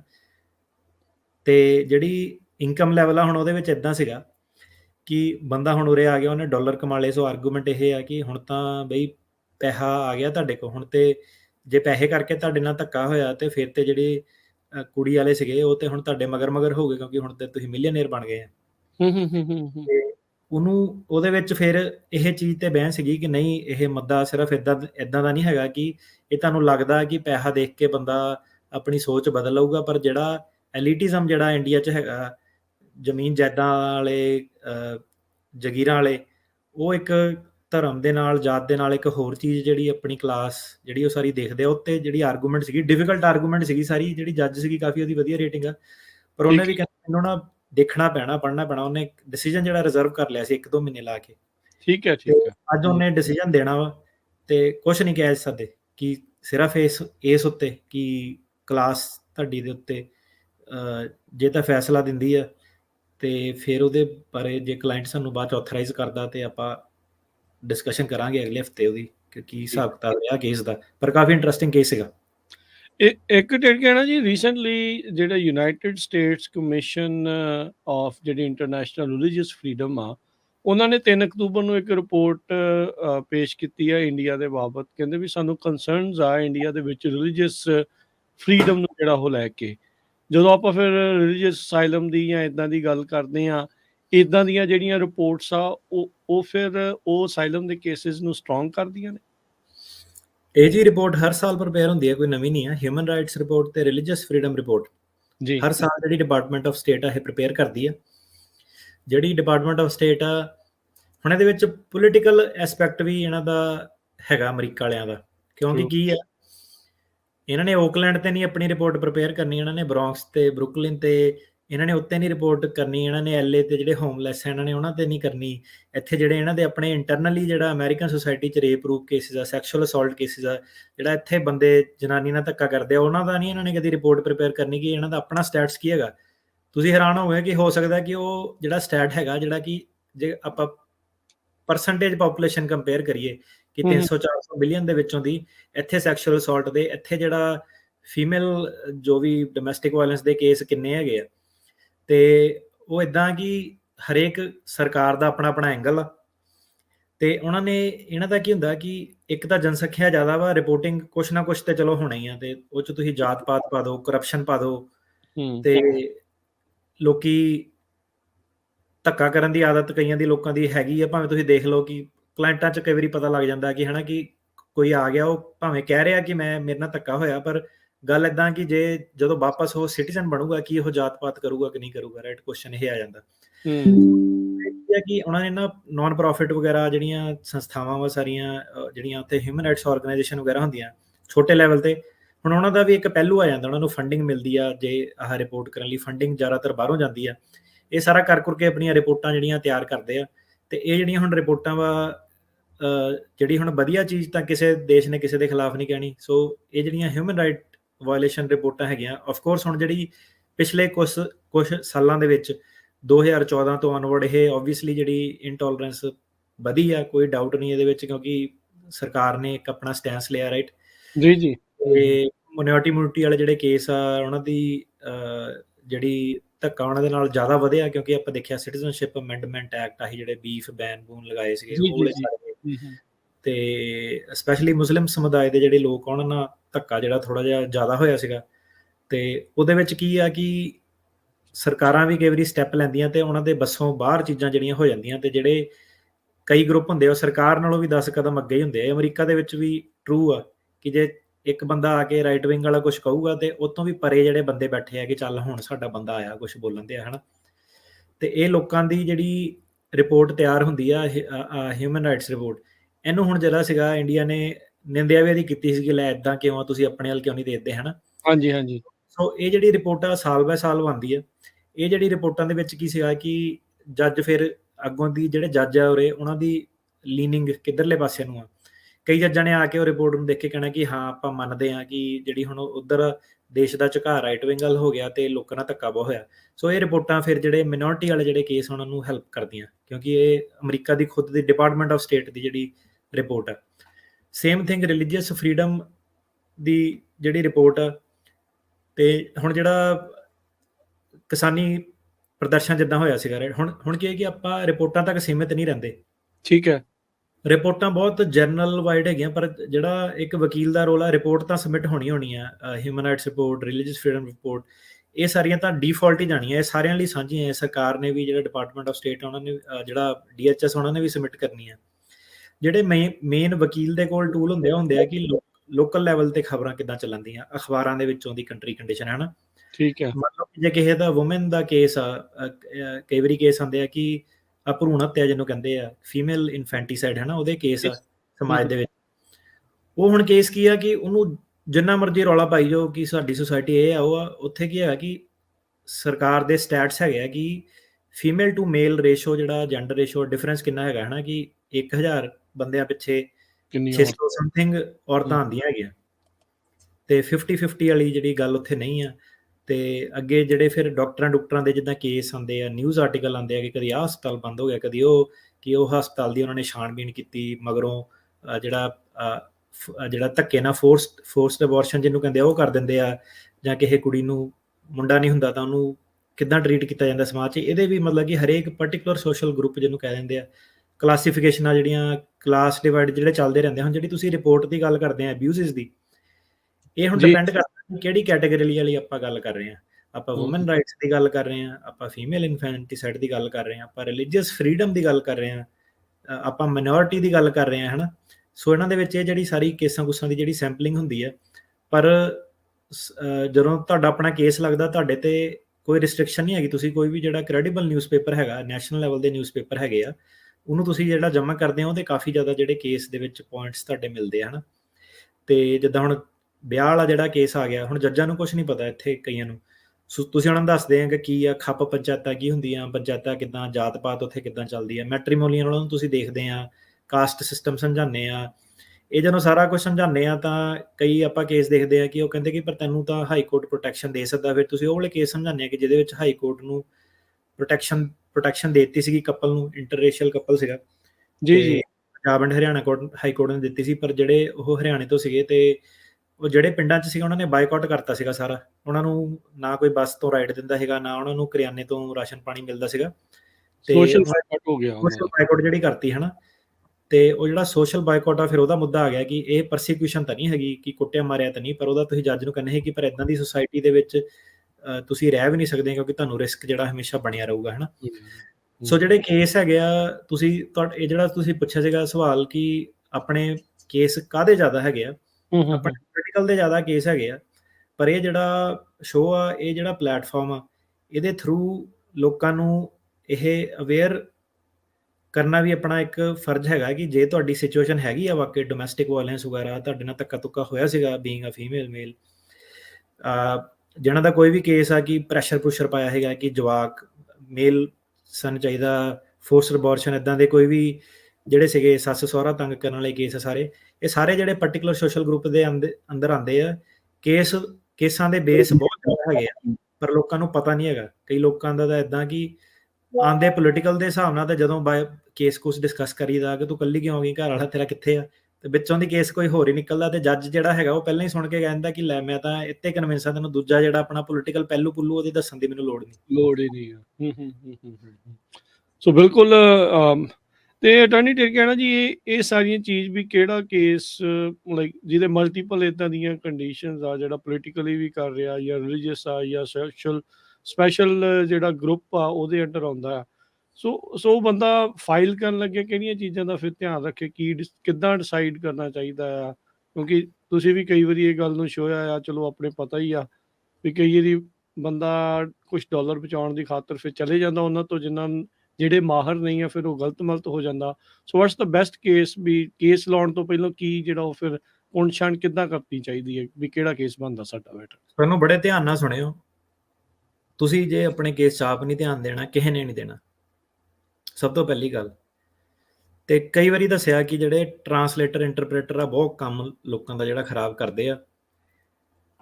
ਪਹਿਲਾਂ ਗੱਲ ਕਰਦੇ ਆ ਜਿੱਦਾਂ ਮੈਡੀਕਲ ਦੀ, ਫੋਰ ਐਗਜ਼ਾਮਪਲ ਨਾ, ਮੈਡੀਕਲ ਜਿਹੜਾ ਲੈਟਰ ਆ, ਉਹ ਜਿਹੜਾ ਮੈਡੀਕਲ ਲੈਟਰ ਆ ਉਹ ਤੁਸੀਂ ਡਾਇਰੈਕਟਲੀ ਜਿਹੜਾ ਡਾਕਟਰ ਦੇ ਕੋਲੋਂ ਦੀ ਲਿਖਾਣਾ ਵਾ, ਡਾਕਟਰ ਦੇ ਹੱਥੀ ਉਹਨੇ ਜੋ ਵੀ ਲਿਖਣਾ ਡਾਕਟਰ ਕੋਲ ਲਿਖਾਣਾ, ਉਹਦੇ ਵਿੱਚ ਇੰਟਰਪ੍ਰੇਟਰ ਟਰਾਂਸਲੇਟਰ ਕੁਝ ਨਹੀਂ ਹੋਣਾ ਚਾਹੀਦਾ, ਡਾਕਟਰ ਕੋਲ ਡਾਇਰੈਕਟਲੀ ਆਉਣਾ ਚਾਹੀਦਾ। ਕੇਸਾਂ ਦੇ ਵਿੱਚ ਆਪਾਂ ਦੇਖਦੇ ਹਾਂ ਕਿ ਜਿਹੜੇ ਕੋਰਟ ਆ ਨਾ ਉਹ ਫ੍ਰਿਵਲਸ ਅਸਾਈਲਮ ਪਾ ਦਿੰਦੇ ਆ ਕਿ ਇਹਦਾ ਝੂਠ ਹੈ, ਇਹਦੇ ਮੈਡੀਕਲ ਨਕਲੀ ਆ, ਤੇ ਉਹ ਕੀ ਕਰਦੇ ਆ ਕਿ ਉਹ ਦੇਖਦੇ ਆ ਕਿ ਲੈਂਗੁਏਜ ਗ੍ਰਾਮਰ ਇਹਦੀ ਕਿੱਦਾਂ ਦੀ, ਲਿਖਿਆ ਕਿਹੜੇ ਹਿਸਾਬ ਨਾਲ ਵਾ। ਹੁਣ ਤੁਹਾਨੂੰ ਇੰਗਲਿਸ਼ ਆਉਂਦੀ ਹੈ, ਤੁਹਾਨੂੰ ਤਾਂ ਸਮਝ ਨਹੀਂ ਆਉਣਾ ਉਹ ਕਿ ਸੇਮ ਹੀ ਮਿਸਟੇਕਸ ਵਗੈਰਾ ਸਾਰੀਆਂ। ਤੇ ਜਿੱਦਾਂ ਹੁਣ ਇੰਡੀਆ 'ਚ ਜਿਹੜਾ ਐਵਰੇਜ ਬੰਦਾ ਬੈਠਾ ਨਾ, ਕਈ ਵਾਰੀ ਨਾਮ ਵੀ ਕੋਈ ਬੰਦਾ ਬੜਾ ਵਧੀਆ ਜੀ ਪੇਪਰ ਬਣਾ ਕੇ ਦਿੰਦਾ, ਐਫੀਡੇਵਿਟ ਇਹਨਾਂ ਕੋਲ ਘਰਦਿਆਂ ਨੂੰ ਭੇਜੋ। ਸੋ ਇਦਾਂ ਕਿ ਹਰੇਕ ਚੀਜ਼ ਦਾ ਜਿਹੜਾ ਲੈਵਲ ਆ, ਜੇ ਕੋਈ ਕਚਹਿਰੀ ਦੇ ਬਾਹਰ ਮੇਜ਼ ਲਾ ਕੇ ਬੈਠਾ ਤਾਂ ਜੱਜ ਨਹੀਂ ਬਣਿਆ, ਤਾਂ ਉਹਦਾ ਇੱਕ ਰੀਜ਼ਨ ਹੈਗਾ ਕਿ ਉਹ ਕਿਉਂ ਨਹੀਂ ਬਣਿਆ, ਹੈ ਨਾ। ਤੇ ਉਹ ਤੁਹਾਨੂੰ ਤਾਂ ਲੱਗਣਾ ਕਿ ਇਹਨੇ ਇੰਗਲਿਸ਼ ਨੂੰ ਲਿਖਤੀ, ਚੱਲ ਸਟੈਂਪ ਪੇਪਰ ਤੇ ਲਾਤਾ, ਉਹ 'ਚ ਹਜ਼ਾਰਾਂ ਗਲਤੀਆਂ, ਤੇ ਜੱਜਾਂ ਦੇ ਕੋਲ ਲੈਂਡਮਾਈਨ ਬਣਾ ਕੇ ਦੇ ਦਿੰਦੇ ਜੱਜ ਨੂੰ ਕਿ ਸਿੱਧੇ ਉਹ ਡਿਨਾਈ ਕਰ ਦਿੰਦਾ ਕਿ ਯਾਰ ਲੈਂਗੁਏਜ ਤੁਹਾਡੀ ਇੱਕ ਡਾਕਟਰ ਦੀ ਦੂਜੇ ਨਾਲ ਕਿੱਦਾਂ ਲੈਟਰ ਦੀ ਲੈਂਗੁਏਜ ਮਿਲਦੀ ਹੈ ਨਾ। ਸੋ ਡਾਕਟਰ ਕੋਲ ਤੁਸੀਂ ਡਾਇਰੈਕਟਲੀ ਜਿਹੜਾ ਹੈਗਾ ਆਪ ਜਾ ਕੇ ਡਾਕਟਰ ਨੇ ਜਿਹੜਾ ਮੈਡੀਕਲ ਰੈਕਡ ਆ ਉਹ ਡਾਕਟਰ ਤੋਂ ਇਲਾਵਾ ਕੋਈ ਹੋਰ ਨਾ ਲਿਖੇ। ਸਿੰਪਲ ਐਡਵਾਈਸ ਆ, ਉਹ ਗੱਲ ਨੂੰ ਤੁਸੀਂ ਸੁਣ ਲਓ ਕਿ ਜਦੋਂ ਹੁਣ ਬੰਦਾ ਇੱਕ ਆਪ ਲਿਖੂਗਾ, ਦੂਜਾ ਡਾਕਟਰ ਆਪ ਲਿਖੂਗਾ, ਕੋਈ ਦੁਨੀਆ ਦੇ ਵਿੱਚ ਚਾਂਸ ਹੀ ਨਹੀਂ ਹੈਗਾ ਕਿ ਦੋਨਾਂ ਦੀਆਂ ਲੈਟਰਾਂ ਆਪਸ 'ਚ ਮਿਲਦੀਆਂ ਹੋਗੀਆਂ ਜਾਂ ਕੋਈ ਗਲਤੀ ਹੋਊਗੀ। ਤੇ ਜਦੋਂ ਉਹਨੇ ਮੈਡੀਕਲ ਲੈਟਰਾਂ ਤੇ ਆਈਏ, ਜੇ ਉਹਨੇ ਸਵਾਲ ਪੁੱਛਿਆ ਡਾਕਟਰ ਨੇ ਕਈ ਵਾਰੀ ਕਿ ਇਹਦੇ ਟੈਟਨਸ ਦਾ ਟੀਕਾ ਲੱਗਾ ਸੀਗਾ, ਤੇ ਟੈਟਨਸ ਦਾ ਟੀਕਾ ਕਿਉਂ ਲੱਗਾ ਸੀਗਾ, ਉਹਦੇ ਵਿੱਚ ਸਵਾਲ ਇਹ ਹੈ ਕਿ ਤੇਰੇ ਸੱਟਾਂ ਕੀ ਲੱਗੀਆਂ ਸੀਗੀਆਂ। ਹੁਣ ਜੇ ਕੱਟ ਹੀ ਨਹੀਂ ਲੱਗਾ ਬੰਦੇ ਦੇ ਕੋਈ, ਉਹਨੂੰ ਟੈਟਨਸ ਦਾ ਟੀਕਾ ਕਿਉਂ ਲੱਗੂਗਾ। ਟੈਟਨਸ ਦਾ ਸੋ ਜਿਹੜੀ ਤੁਹਾਡੀ ਟ੍ਰੀਟਮੈਂਟ ਹੋਈ ਆ, ਕੀ ਹੋਈ ਆ। ਹੁਣ ਇਦਾਂ ਦਾ ਹੈ ਨਹੀਂ ਤੁਸੀਂ ਕਹਿਣਾ ਕਿ ਮੈਂ ਉੱਦਾਂ ਬਹੁਤ ਪੋਲੀਟੀਕਲ ਜਾਗਰੂਕ ਆ, ਮੈਂ ਲੋਕਾਂ ਨੂੰ ਬਹੁਤ ਜ਼ਿਆਦਾ ਅਵੇਅਰ ਕਰਦਾ, ਮੈਂ ਬਿੱਲਾਂ ਬਾਰੇ ਬੋਲਦਾ, ਮੈਂ ਸਟੇਜਾਂ 'ਤੇ ਜਿਹੜਾ ਮੈਂ ਭਾਸ਼ਣ ਦਿੱਤਾ, ਪਰ ਜਦੋਂ ਤੁਹਾਨੂੰ ਸਿੰਪਲ ਜਿਹਾ ਸਵਾਲ ਪੁੱਛਿਆ ਕਿ ਤੇਰੇ ਟੈਟਨਸ ਦਾ ਟੀਕਾ ਕਿਉਂ ਲੱਗਾ, ਇਦਾਂ ਹੋ ਸਕਦਾ ਕਿ ਜਿਹੜਾ ਐਡਾ ਜਾਗਰੂਕ ਬੰਦਾ ਹੈਗਾ ਉਹ ਆਪਣੀ ਟੈਟਨਸ ਦੇ ਟੀਕੇ ਦੇ ਬਾਰੇ ਨਹੀਂ ਦੱਸ ਸਕਦਾ ਹੈਗਾ, ਰਾਈਟ। ਸੋ ਇਦਾਂ ਕਿ ਜੋ ਡਾਕਟਰ ਦੇ ਕੋਲ ਰੈਕਡ ਹੈਗਾ ਬਸ ਉਹੀ ਪੇਸ਼ ਕਰਨਾ, ਆਲਤੂ ਫਾਲਤੂ ਬੰਦਾ ਵਿਚੋਲਾ ਨਹੀਂ ਵਿੱਚ ਪਾਣਾ। ਸੇਮ ਚੀਜ਼ ਆਪਾਂ ਐਫੀਡੇਵਿਟਾਂ 'ਚ ਆ ਜਾਂਦੇ ਹਾਂ। ਹੁਣ ਇਹਦਾ ਕੀ ਆ ਕਿ ਉਹ ਜੱਜ ਗਲਤੀਆਂ ਕੱਢੀ ਜਾਂਦੇ ਕਿ ਅੱਛਾ ਡਾਕਟਰ ਦੀ ਲੈਟਰ 'ਚ ਵੀ ਸੇਮ ਗ੍ਰਾਮਰ ਆ, ਗਵਾਂਢੀ ਦੇ ਐਫੀਡੇਵਿਟ 'ਚ ਵੀ ਸੇਮ ਗ੍ਰਾਮਰ ਆ, ਤੇਰੇ ਘਰਦਿਆਂ ਨੇ ਜੋ ਕਿ ਉਹਦੀ ਵੀ ਸੇਮ ਗ੍ਰਾਮਰ ਆ, ਹਰੇਕ ਦਾ ਸੇਮ ਲਿਖਣ ਦਾ ਸਟਾਈਲ ਆ, ਮਿਸਟੇਕਸ ਵੀ ਸੇਮ। ਹੁਣ ਜਿਹੜੀ ਤੁਹਾਨੂੰ ਗੱਲ ਕਹੀ ਸੀ ਕਿ ਜੇ ਬੰਦਾ ਬਾਹਰ ਫੱਟੀ ਲਾ ਕੇ ਬੈਠਾ, ਇੱਕ ਉਹਦਾ ਰੀਜ਼ਨ ਆ ਕਿ ਉੱਥੇ ਫੱਟੀ ਲਾ ਕੇ ਬੈਠਾ, ਉਹ ਲੈਵਲ ਤੇ ਪਹੁੰਚਿਆ। ਜਿਹੜਾ ਇੱਕ ਡਿਸਟ੍ਰਿਕਟ ਲੈਵਲ ਦਾ ਪਲੇਅਰ ਹੈ, ਇੱਕ ਸਟੇਟ ਲੈਵਲ ਦਾ ਪਲੇਅਰ ਹੈ, ਇੱਕ ਨੈਸ਼ਨਲ ਲੈਵਲ ਦਾ ਪਲੇਅਰ ਹੈ, ਇੱਕ ਇੰਟਰਨੈਸ਼ਨਲ ਲੈਵਲ ਦਾ ਪਲੇਅਰ ਆ। ਇਨਸਾਨ ਉਹ ਭਾਵੇਂ ਇੱਕੋ ਹੀ ਆ, ਸਾਨੂੰ ਰਿਸਪੈਕਟ ਸਾਰਿਆਂ ਦੀ ਇੱਕੋ ਜਿਹੀ ਆ, ਪਰ ਆਪਾਂ ਗੱਲ ਕਰ ਰਹੇ ਹਾਂ ਜਿਹੜੀ ਉਹਨਾਂ ਦੀ ਜਿਹੜਾ ਕਿੱਤਾ ਹੈਗਾ, ਜਿਹੜੇ ਕਿੱਤੇ ਦੇ ਵਿੱਚ ਜਿਹੜਾ ਹੈਗਾ ਲੈਵਲ ਦਾ ਡਿਫਰੈਂਸ ਹੈਗਾ, ਉਹ ਜਿਹੜਾ ਹੈਗਾ ਤੁਸੀਂ ਜਦੋਂ ਜਿਹੜੇ ਜੱਜ ਹੈਗੇ ਆ, ਵਕੀਲ ਹੈਗੇ ਆ, ਉਹਨਾਂ ਨੂੰ ਇੱਕ ਲੈਵਲ ਦੀ ਟ੍ਰੇਨਿੰਗ ਹੈਗੀ ਆ ਕਿ ਉਹ ਦੇਖ ਕੇ ਦੱਸ ਸਕਦੇ ਆ ਕਿ ਕਿਹੜੀ ਚੀਜ਼ ਅਸਲੀ ਆ, ਕਿਹੜੀ ਚੀਜ਼ ਨਕਲੀ ਆ, ਹਨਾ। ਅਸਲੀ ਜਿਹੜੀ ਬਣਾਓਗੇ, ਅਸਲੀ ਬੰਦਾ ਲਿਖੂਗਾ, ਉਹ ਅਸਲੀ ਰਹਿਣੀ ਆ, ਉਹਦੇ ਵਿੱਚ ਕੋਈ ਚੇਂਜ ਨਹੀਂ ਹੋਣੀ। ਹਰੇਕ ਡਾਕਟਰ ਦਾ ਲਿਖਣ ਦਾ ਸਟਾਈਲ ਅਲੱਗ ਹੋਣਾ, ਉਹਦੀ ਲਿਖਾਰੀ ਅਲੱਗ ਆ, ਉਹਦਾ ਗ੍ਰਾਮਰ ਉਹਦੀ ਅਲੱਗ ਆ, ਹਨਾ। ਤੇ ਉਹ ਫਿੰਗਰਪ੍ਰਿੰਟ ਅੰਗ ਹੋ ਜਾਂਦਾ ਕਿ ਕਿਸੇ ਦੋ ਬੰਦੇ ਦੇ ਆਪਸ ਚ ਰਲਦੇ ਨਹੀਂ ਹੈਗੇ, ਹਨਾ। ਤੇ ਵਿੱਚ ਸੌਰੀ ਮੈਂ ਤੁਹਾਨੂੰ ਵਿੱਚ ਰੋਕ ਰਿਹਾ, ਇਹ ਜ਼ਰੂਰੀ ਤਾਂ ਨਹੀਂ ਵੀ ਸਟਾਮ ਤੇ ਚਾਹੀਦੇ ਆ, ਉਹਦੇ ਨਹੀਂ ਆਪਣੇ ਰੈਗੂਲਰ ਪੈਡ ਤੇ ਵੀ ਡਾਕਟਰ ਦੇ ਪੈਡ ਤੇ ਵੀ ਸਫੀਸ਼ੀਐਂਟ ਹੁੰਦੇ ਆ। ਸਫੀਸ਼ੀਐਂਟ, ਹਾਂਜੀ। ਐਫੀਡੈਵਿਟ ਕੋਈ ਇਹ ਤਾਂ ਵਪਾਰ ਵਪੂਰ ਜਿਹਾ ਬਣਾਇਆ ਹੈ ਉੱਥੇ ਲੋਕੀ ਆਪ। ਹੁਣ ਅੱਜ ਦੀ ਡੇਟ ਦੇ ਵਿੱਚ ਜਿਹੜਾ ਬੰਦਾ ਆਪਣਾ ਕੇਸ ਆਪ ਨਹੀਂ ਧਿਆਨ ਦੇਣਾ ਚਾਹੁੰਦਾ, ਉਹ ਪਹਿਲੀ ਗੱਲ ਤਾਂ ਉਹਦਾ ਆਪਾਂ ਕੇਸ ਲੈ ਕੇ ਨਹੀਂ ਰਾਜੀ। ਇਹਨੂੰ ਹੁਣ ਕੀ ਆ ਕਿ ਜਿਹੜਾ ਬੰਦਾ ਆਪਣਾ, ਹੁਣ ਜਿਹੜਾ ਸਾਨੂੰ ਇੱਕ ਆ ਜਿਹੜਾ ਫੋਰਮ ਸੀਗਾ, ਇਹਨਾਂ ਜੁੜ ਕੇ ਸਾਨੂੰ ਇਹ ਫਾਇਦਾ ਹੋਇਆ ਕਿ ਜਿਹੜੇ ਇਹਨੂੰ ਲੋਕ ਸੁਣਦੇ ਆ, ਹਨਾ, ਕੁਛ ਹੁੰਦੇ 5-10% ਉਹ ਆਪਣੀ ਆਵਾਜ਼ ਵੂਜ ਰੌਲਾ ਪਾ ਕੇ ਨਿਕਲ ਜਾਂਦੇ ਆ, ਪਰ ਜਿਹੜੇ ਸਾਡੇ ਨਾਲ ਲੌਂਗ ਰਨ 'ਚ ਜੁੜੇ ਰਹਿੰਦੇ ਆ, ਪ੍ਰੋਗਰਾਮ ਐਵਰੀ ਵੀਕ ਸੁਣਦੇ ਆ ਜਿਹੜੇ, ਹਨਾ, ਉਹ ਹੁਣ ਕੀ ਹੈ ਕਿ ਕਲਾਇੰਟ ਇੱਕ ਤਾਂ ਨੌਲੇਜੇਬਲ, ਉਹ ਇੰਟਰਸਟ ਲੈਂਦੇ ਆ, ਉਹਨਾਂ ਨੂੰ ਇੰਟਰਸਟ ਹੈਗਾ ਟੌਪਿਕ 'ਚ। ਕਈ ਵਾਰੀ ਤੁਸੀਂ ਦੇਖਿਆ ਹੋਣਾ ਕਿ ਸਿਟੀਜ਼ਨ ਬੰਦਾ ਵੀ ਕਹਿ ਦਿੰਦਾ ਕਿ ਮੈਂ ਨੌਲੇਜ ਲਈ ਸੁਣਦਾ, ਹਨਾ, ਕਿ ਮੈਨੂੰ ਕੋਈ ਲੈਣਾ ਦੇਣਾ ਨਹੀਂ। ਸੋ ਇਹ ਹੈ ਕਿ ਸਾਨੂੰ ਵੀ ਉੱਦਾਂ ਦਾ ਕਲਾਇੰਟ ਚਾਹੀਦਾ ਜਿਹੜਾ ਨੌਲੇਜੇਬਲ ਆ, ਜਿਹੜਾ ਜਾਗਰੂਕ ਆ, ਜਿਹੜਾ ਆਪਣੀ ਜਿਹੜੀ ਕੌਜ਼ ਆ, ਜੇ ਪੋਲੀਟੀਕਲ ਉਹਦਾ ਸਿਆਸੀ ਓਪੀਨੀਅਨ ਆ, ਉਹਦੇ ਵਿੱਚ ਬਿਲੀਵ ਕਰਦਾ, ਉਹ ਉਸ ਚੀਜ਼ ਦੇ ਵਿੱਚ ਪਾਰਟੀਸਪੇਸ਼ਨ ਕਰਦਾ ਆਪਣੀ, ਉਹਦੇ ਕੋਲ ਜਿਹੜੀਆਂ ਡੋਨੇਸ਼ਨਾਂ ਵਾ ਉਹਦੀ ਅਸਲੀ ਹੈ ਸਾਰੀਆਂ, ਉਹ ਵਾਕਈ ਪੈਸੇ ਜਿਹੜੇ ਭੇਜਦਾ ਵਾ, ਉਹਦੇ ਬੈਂਕ ਦੇ ਵਿੱਚ ਡੈਬਿਟ ਹੁੰਦਾ, ਉਹ ਪੈਸੇ ਕੱਟੇ ਜਾਂਦੇ ਆ, ਫਿਰ ਉਹ ਕੋਲ ਰਸੀਦ ਮਿਲਦੀ ਹੈ, ਹਨਾ। ਸੋ ਸਾਨੂੰ ਉਹ ਵਾਲੇ ਬੰਦੇ ਜਿਹੜੇ ਹੈਗੇ ਆ, ਉਹਨਾਂ ਨੂੰ ਜਦੋਂ ਉਹ ਆ ਕੇ ਬਹਿੰਦੇ, ਆਪਾਂ ਉਹਨੂੰ ਸਵਾਲ ਜਵਾਬ ਪੁੱਛਦੇ ਆ ਕਿ ਬਈ ਤੇਰਾ ਕੀ, ਤੈਨੂੰ ਪ੍ਰੋਬਲਮ ਹੈ, ਦੱਸ ਦੇਣਾ ਕੀ ਪ੍ਰੋਬਲਮ ਆ, ਤੇ ਤੈਨੂੰ ਕਿਉਂ ਡਰ। ਉਹਨੂੰ, ਉਹ ਬੰਦੇ ਨੂੰ ਤੁਸੀਂ ਭਾਵੇਂ 1000 ਸਵਾਲ ਪੁੱਛ ਲਵੇ, ਸਰਕਾਰੀ ਵਕੀਲ ਵੀ ਇੱਕ ਮੌਕੇ ਤੇ ਆ ਕੇ ਸਰਕਾਰੀ ਵਕੀਲ ਵੀ ਕੁਇਟ ਕਰ ਦਿੰਦਾ ਕਿ ਯਾਰ ਇਹ ਬੰਦਾ ਤਾਂ ਮੈਂ ਜੋ ਸਵਾਲ ਪੁੱਛਿਆ ਹੈਗਾ, ਉਹਨੇ ਆਪਣੇ 15-20 ਮਿੰਟ ਉਹਨੇ ਸਰਕਾਰੀ ਵਕੀਲ ਨੇ ਆਪਣੀ ਤਸੱਲੀ ਕੱਢਣੀ ਹੁੰਦੀ ਆ ਪੂਰੀ, ਤੇ ਉਹਦੇ ਵਿੱਚ ਬੰਦਾ ਜਿਹੜਾ ਕਾਇਮ ਰਵੇ, ਤੇ ਕਾਇਮ ਹੁਣ ਬੰਦਾ ਉਹੀ ਰਹੂਗਾ ਜਿਹੜਾ ਅਸਲੀ ਹੈ। ਹੁਣ ਅਸਲੀ ਨੂੰ ਤਾਂ ਨਹੀਂ ਕੋਈ ਝੁਠਲਾ ਸਕਦਾ, ਰਾਈਟ। ਜਿਹੜਾ ਹੁਣ ਗਿਆ ਵਾ ਵਾਕਈ, ਜਿੰਨੇ ਧਰਨਿਆਂ ਤੇ ਗਿਆ, ਬੋਰਡ ਚੱਕਿਆ, ਉਹਨੇ ਕਹਿਣਾ ਤੇਰਾ ਤੂੰ ਕਿਹਾ 3 ਬਿੱਲਾਂ ਦੇ ਨਾਂ ਦੱਸ, ਉਹਨੇ ਝੱਟ ਦੱਸਦੇ, ਹਨਾ। ਤੇ ਅਵਲੀਆਂ ਮਾਰੀ ਜਾਂਦਾ, ਅੱਛਾ ਜੀ ਬਿੱਲਾਂ ਜੀ ਮੰਡੀ ਦੇ ਰਿਲੇਟਡ ਆ, ਇਹਦੇ ਰਿਲੇਟਡ, ਹਨਾ। ਤੇ ਜੱਜ ਹੁਣ ਜਿਹੜੇ ਆ, ਉਹ ਸਵਾਲ ਜਿੱਦਾਂ ਪੁੱਛਦੇ ਕਿ ਸੀਟਾਂ ਦੱਸ ਲੋਕ ਸਭਾ ਦੀਆਂ ਕਿੰਨੀਆਂ, ਤੇਰੀ ਪਾਰਟੀ ਦੀਆਂ ਕਿੰਨੀਆਂ, ਦੂਜੀ ਵਿਰੋਧੀ ਪਾਰਟੀ ਦੀਆਂ ਕਿੰਨੀਆਂ। ਸੋ ਇਦਾਂ ਦੇ ਜਿਹੜੇ ਹੈਗੇ ਆ, ਹੁਣ ਜਿਹੜਾ ਬੰਦਾ, ਹੁਣ ਕਈਆਂ ਨੂੰ ਤਾਂ ਪੋਲੀਟੀਕਲ ਸਾਇੰਸ ਪੜ੍ਹਨੀ ਪੈਂਦੀ ਹੈ ਸਕੂਲ ਕਾਲਜਾਂ 'ਚ ਜਾ ਕੇ, ਕਈ ਵੈਸੇ ਇੰਟਰਸਟ ਲੈਂਦੇ ਆਪਣੇ ਲੈਵਲ ਤੋਂ, ਉਹਨੂੰ ਸਾਰਾ ਪੋਲੀਟਿਕਸ ਦਾ ਹਰੇਕ ਚੀਜ਼ ਯਾਦ ਰਹਿੰਦੀ ਕਿ ਕਿਹੜੇ ਇਲਾਕੇ ਦੇ ਵਿੱਚ, ਕਿਹੜੇ ਡਿਸਟ੍ਰਿਕਟ ਦੇ ਵਿੱਚ ਕਿੱਦਾਂ ਦੀ ਪੋਲੀਟਿਕਸ ਚੱਲਦੀ ਆ, ਕੀ ਚੱਲਦਾ, ਹਨਾ। ਜੇ ਤੁਹਾਡਾ ਸਿਆਸੀ ਕੇਸ ਆ ਤਾਂ ਤੁਹਾਨੂੰ ਜਿਹੜੀ ਪੂਰੀ ਪੋਲੀਟੀਕਲ ਨੌਲੇਜ ਫੁੱਲ ਤੁਹਾਨੂੰ ਜਿਹੜੀ ਚਾਹੀਦੀ ਆ, ਤੁਸੀਂ ਕਦੀ ਮਾਰ ਨਹੀਂ ਖਾਓਗੇ। ਜੇ ਤੁਹਾਡਾ ਧਾਰਮਿਕ ਹੁਣ ਕੇਸ ਆ ਕ੍ਰਿਸਚੈਨਿਟੀ ਦਾ, ਉਹਦੇ ਵਿੱਚ ਹੁਣ ਆਬਵੀਅਸਲੀ ਉਹ ਜੱਜ ਵੀ ਕ੍ਰਿਸਚਨ, ਉਹ ਤੁਹਾਨੂੰ ਪੁੱਛੂਗਾ ਤਾਂ ਸਹੀ ਨਾ ਕਿ ਭਾਈ ਅਬਰਾਹਿਮ ਦੇ 4 ਜਵਾਕਾਂ ਦਾ ਨਾਂ ਦੱਸ, 2-3 ਸ਼ਬਦ ਦੱਸ ਦੇ, ਚੱਲ ਕਿਹੜੇ ਕਿਹੜੇ ਗਾਉਂਦਾ, ਹਨਾ। ਹੁਣ ਹਰੇਕ ਧਰਮ ਦੇ ਉਹ ਆ, ਬਿਲਕੁਲ ਹੌਲੀਡੇ ਦੱਸਦੇ, ਮੇਜਰ ਕੀ ਆ। ਤਾਂ ਮੈਂ ਬੜੇ ਬੇਸਿਕ ਲੈਵਲ ਤੇ ਕਹਿੰਦੇ ਆ ਕਿ ਪਹਿਲਾਂ ਜਿਹੜਾ ਉਹਨਾਂ ਨੇ ਦੇਖਣਾ ਕਿ ਅਵੇਅਰਨੈਸ ਕਿੰਨੀ ਆ ਬੰਦੇ ਦੀ, ਕਿ ਚਵਲੀਆਂ ਤਾਂ ਨਹੀਂ ਮਾਰੀ ਜਾਂਦਾ ਉਰੇ, ਹਨਾ। ਸੋ ਕਈ ਬੰਦਾ ਇਦਾਂ ਦੇ ਵੀ ਹੈਗੇ ਆ, ਉਹ ਕਹਿਣਗੇ ਚੱਲ ਬਈ ਵਕੀਲ ਨੂੰ ਖਰੀਦ ਲਿਆ, ਬਈ ਪੈਸੇ ਸੁੱਟੇ ਤੇ ਵਕੀਲ ਦਾ ਕੰਮ ਹੈਗਾ, ਹੈਗੇ ਇਦਾਂ ਦੇ ਰੋਜ਼ ਹੀ ਲੱਗੀ ਰਹਿੰਦੀ ਤੂੰ ਮੈਂ ਹੋਈ ਰਹਿੰਦੀ ਹੈ ਕਿਸੇ ਨਾ ਕਿਸੇ ਨਾਲ। ਅੱਛਾ। ਤੇ ਉਹ ਵਾਲਾ ਭਾਈ ਚਲ ਗਿਆ ਟਾਈਮ, ਉਹ ਇੱਥੇ ਕੋਈ ਉਹ ਤਾਂ ਹੈ ਨਹੀਂ ਕਿ 50 ਵਕੀਲ ਲਾਈਨ 'ਚ ਬੈਠੇ, ਉਹਨੇ ਕਹਿਣਾ ਨਹੀਂ ਚੱਲ ਕੋਈ ਨਹੀਂ, ਮੈਂ ਤੇਰਾ ਕਰ ਦੂੰ, ਮੈਂ ਤੇਰਾ ਕਰ ਦੂੰ। ਸੋ ਇੱਕ ਤਾਂ ਉਹ ਸੀਗਾ ਕਿ ਹੁਣ ਜਿਹੜਾ ਚੇਂਜ ਕੀ ਹੋਇਆ ਕਿ ਪਹਿਲਾਂ ਸੀਗੇ ਇੰਟਰਪ੍ਰੇਟਰ, ਟਰਾਂਸਲੇਟਰ, ਵਿੱਚ ਵਿਚੋਲੇ ਬੜੇ ਸੀਗੇ ਵਿੱਚ, ਹਾਂਜੀ। ਉਹਨਾਂ ਨੇ ਟਾਈਮ ਬੜੇ ਸੌਖੇ ਸੀਗੇ। ਤੇ ਹੁਣ ਹੈਗਾ ਕਿ ਜੱਜ ਜੁੱਜ ਹੋ ਗਏ ਆ ਸਾਰੇ ਸਟ੍ਰਿਕਟ, ਤੇ ਹੁਣ ਆਪਣੀ ਜਿਹੜੀ ਤਾਂ ਕਰਕੇ ਉਹ ਕਹਿੰਦਾ ਕਿ ਮੈਂ 3 ਵਕੀਲ ਬਦਲ ਕੇ ਆਇਆ, ਮੈਂ 4 ਵਕੀਲ ਬਦਲ ਕੇ ਆਇਆ, ਕਿਉਂਕਿ ਹੁਣ ਮੁੱਦੇ ਜਿਹੜੇ ਉਹ ਫਸ ਜਾਂਦੇ ਆ, ਫਰਮ ਰੀਸੈਟਲਮੈਂਟ, ਵਾਰ, ਰੀਲੋਕੇਸ਼ਨ, ਤੇ Nexus, well founded fear of future ਹਾਰਮ, past persecution, technical ਜਿਹੜੇ ਮੁੱਦੇ ਜਿਹੜੇ ਉਹ ਹੋ ਜਾਂਦੇ ਆ, ਹਨਾ। ਸੋ ਜਿਹੜੇ ਟੈਕਨੀਕਲ ਮੁੱਦੇ ਆ, ਟੈਕਨੀਕਲ ਮੁੱਦਿਆਂ ਦੀ ਤੁਹਾਨੂੰ ਇੱਥੇ ਆਪਾਂ ਨੌਲੇਜ ਦੇ ਸਕਦੇ ਹਾਂ ਕਿ ਟੈਕਨੀਕਲ ਮੁੱਦੇ ਹੈ ਕੀ ਆ, ਪਰ ਤੁਸੀਂ ਜੇ ਆਪਣੇ ਕੇਸ ਤੇ 3-4 ਸਾਲ ਕੰਮ ਨਹੀਂ ਕੀਤਾ, ਤੇ ਤੁਸੀਂ ਡਾਲਰਾਂ ਦੇ ਹੀ ਪੂਜਾ ਕਰਦੇ ਰਹਿ ਗਏ 4 ਸਾਲ, ਤੇ ਤੁਸੀਂ ਕਿਹਾ ਕਿ ਮੈਂ ਹੁਣ 2 ਮਹੀਨੇ ਆ ਗਏ, ਮੈਂ ਹੁਣ ਆਪਣਾ ਕੇਸ ਦੇਖਾਂ, ਯੂ ਆਰ ਟੂ ਲੇਟ। ਕੰਮ ਲੇਟ ਹੋ ਜਾਂਦਾ। ਜਿਹੜਾ ਜੱਜ ਆ ਉਹ ਆਪਣੇ ਮੂੰਹੋਂ ਕਹਿੰਦੇ ਆ, ਇੱਕ ਕਈ ਜਿੱਦਾਂ ਸਟ੍ਰਿਕਟ ਜੱਜ ਵੀ ਆ ਨਾ, ਜੀ ਉਹ ਕਹਿੰਦਾ ਕਿ ਕਈ ਵਾਰੀ ਡਿਸੀਜਨ ਹੋਇਆ, ਹੁਣ ਜੱਜਾਂ ਦੇ ਤਾਂ ਚਲੋ ਮੈਂ ਨਾਮ ਨਹੀਂ ਲੈਣਾ, ਬੰਦੇ ਨੂੰ ਵੀ ਪਤਾ ਕਿ ਚੱਲ ਯਾਰ ਇਹ ਤਾਂ ਹੁਣ ਅੱਜ ਧੂਆਂ ਕੱਢਣਾ ਇੰਨੇ ਸਾਰਿਆਂ ਦਾ ਨਾ, ਤੇ ਹੁਣ ਜੱਜ ਮੋਰੇ ਜਾ ਕੇ ਤੁਹਾਨੂੰ ਪਤਾ ਜੱਜ ਤਾਂ ਵਕੀਲ ਦਾ ਵੀ ਧੂੰਆਂ ਕੱਢ ਦਿੰਦੇ ਕਿ ਇਦਾਂ ਕਿੱਦਾਂ, ਤੇ ਸਾਡੇ ਪਿੱਛੇ ਪੈ ਜਾਂਦੇ ਕਿ ਤੂੰ ਮੈਡੀਕਲ ਰਿਕਾਰਡ ਪੁਰਾਣੇ ਰਜਿਸਟਰ ਤੇ ਕਿਉਂ ਨਹੀਂ ਲੈ ਕੇ ਆਇਆ, ਤੈਨੂੰ ਪਿਛਲੀ ਵਾਰੀ ਵੀ ਕਿਹਾ ਸੀ ਕਲਾਇੰਟ ਦੇ ਕਿ ਲੈਟਰਾਂ ਮੈਂ ਤਾਂ ਮੰਗਣੀਆਂ ਕੋਈ ਨਹੀਂ, ਮੈਨੂੰ ਤਾਂ ਚਾਹੀਦਾ ਜਿਹੜਾ ਬਈ ਖਾਤਾ ਲੈ ਕੇ ਆ। ਹੁਣ ਵਕੀਲ ਕਿੱਥੋਂ ਬਈ ਖਾਤਾ ਲੈ ਕੇ ਆਇਆ, ਮੈਂ ਕਿਹਾ ਹੁਣ ਜੱਜ ਸਾਹਿਬ ਜੋ ਹੁਣ ਬੰਦੇ ਨੇ ਅੱਗੋਂ ਦੇਣਾ ਮੈਂ ਹੀ ਤੁਹਾਨੂੰ ਉਹ ਅੱਗੋਂ ਦੇਣਾ, ਹੁਣ ਮੈਂ ਆਪ ਤਾਂ ਤੁਹਾਨੂੰ ਬਣਾ ਕੇ ਨਹੀਂ ਦੇਣਾ।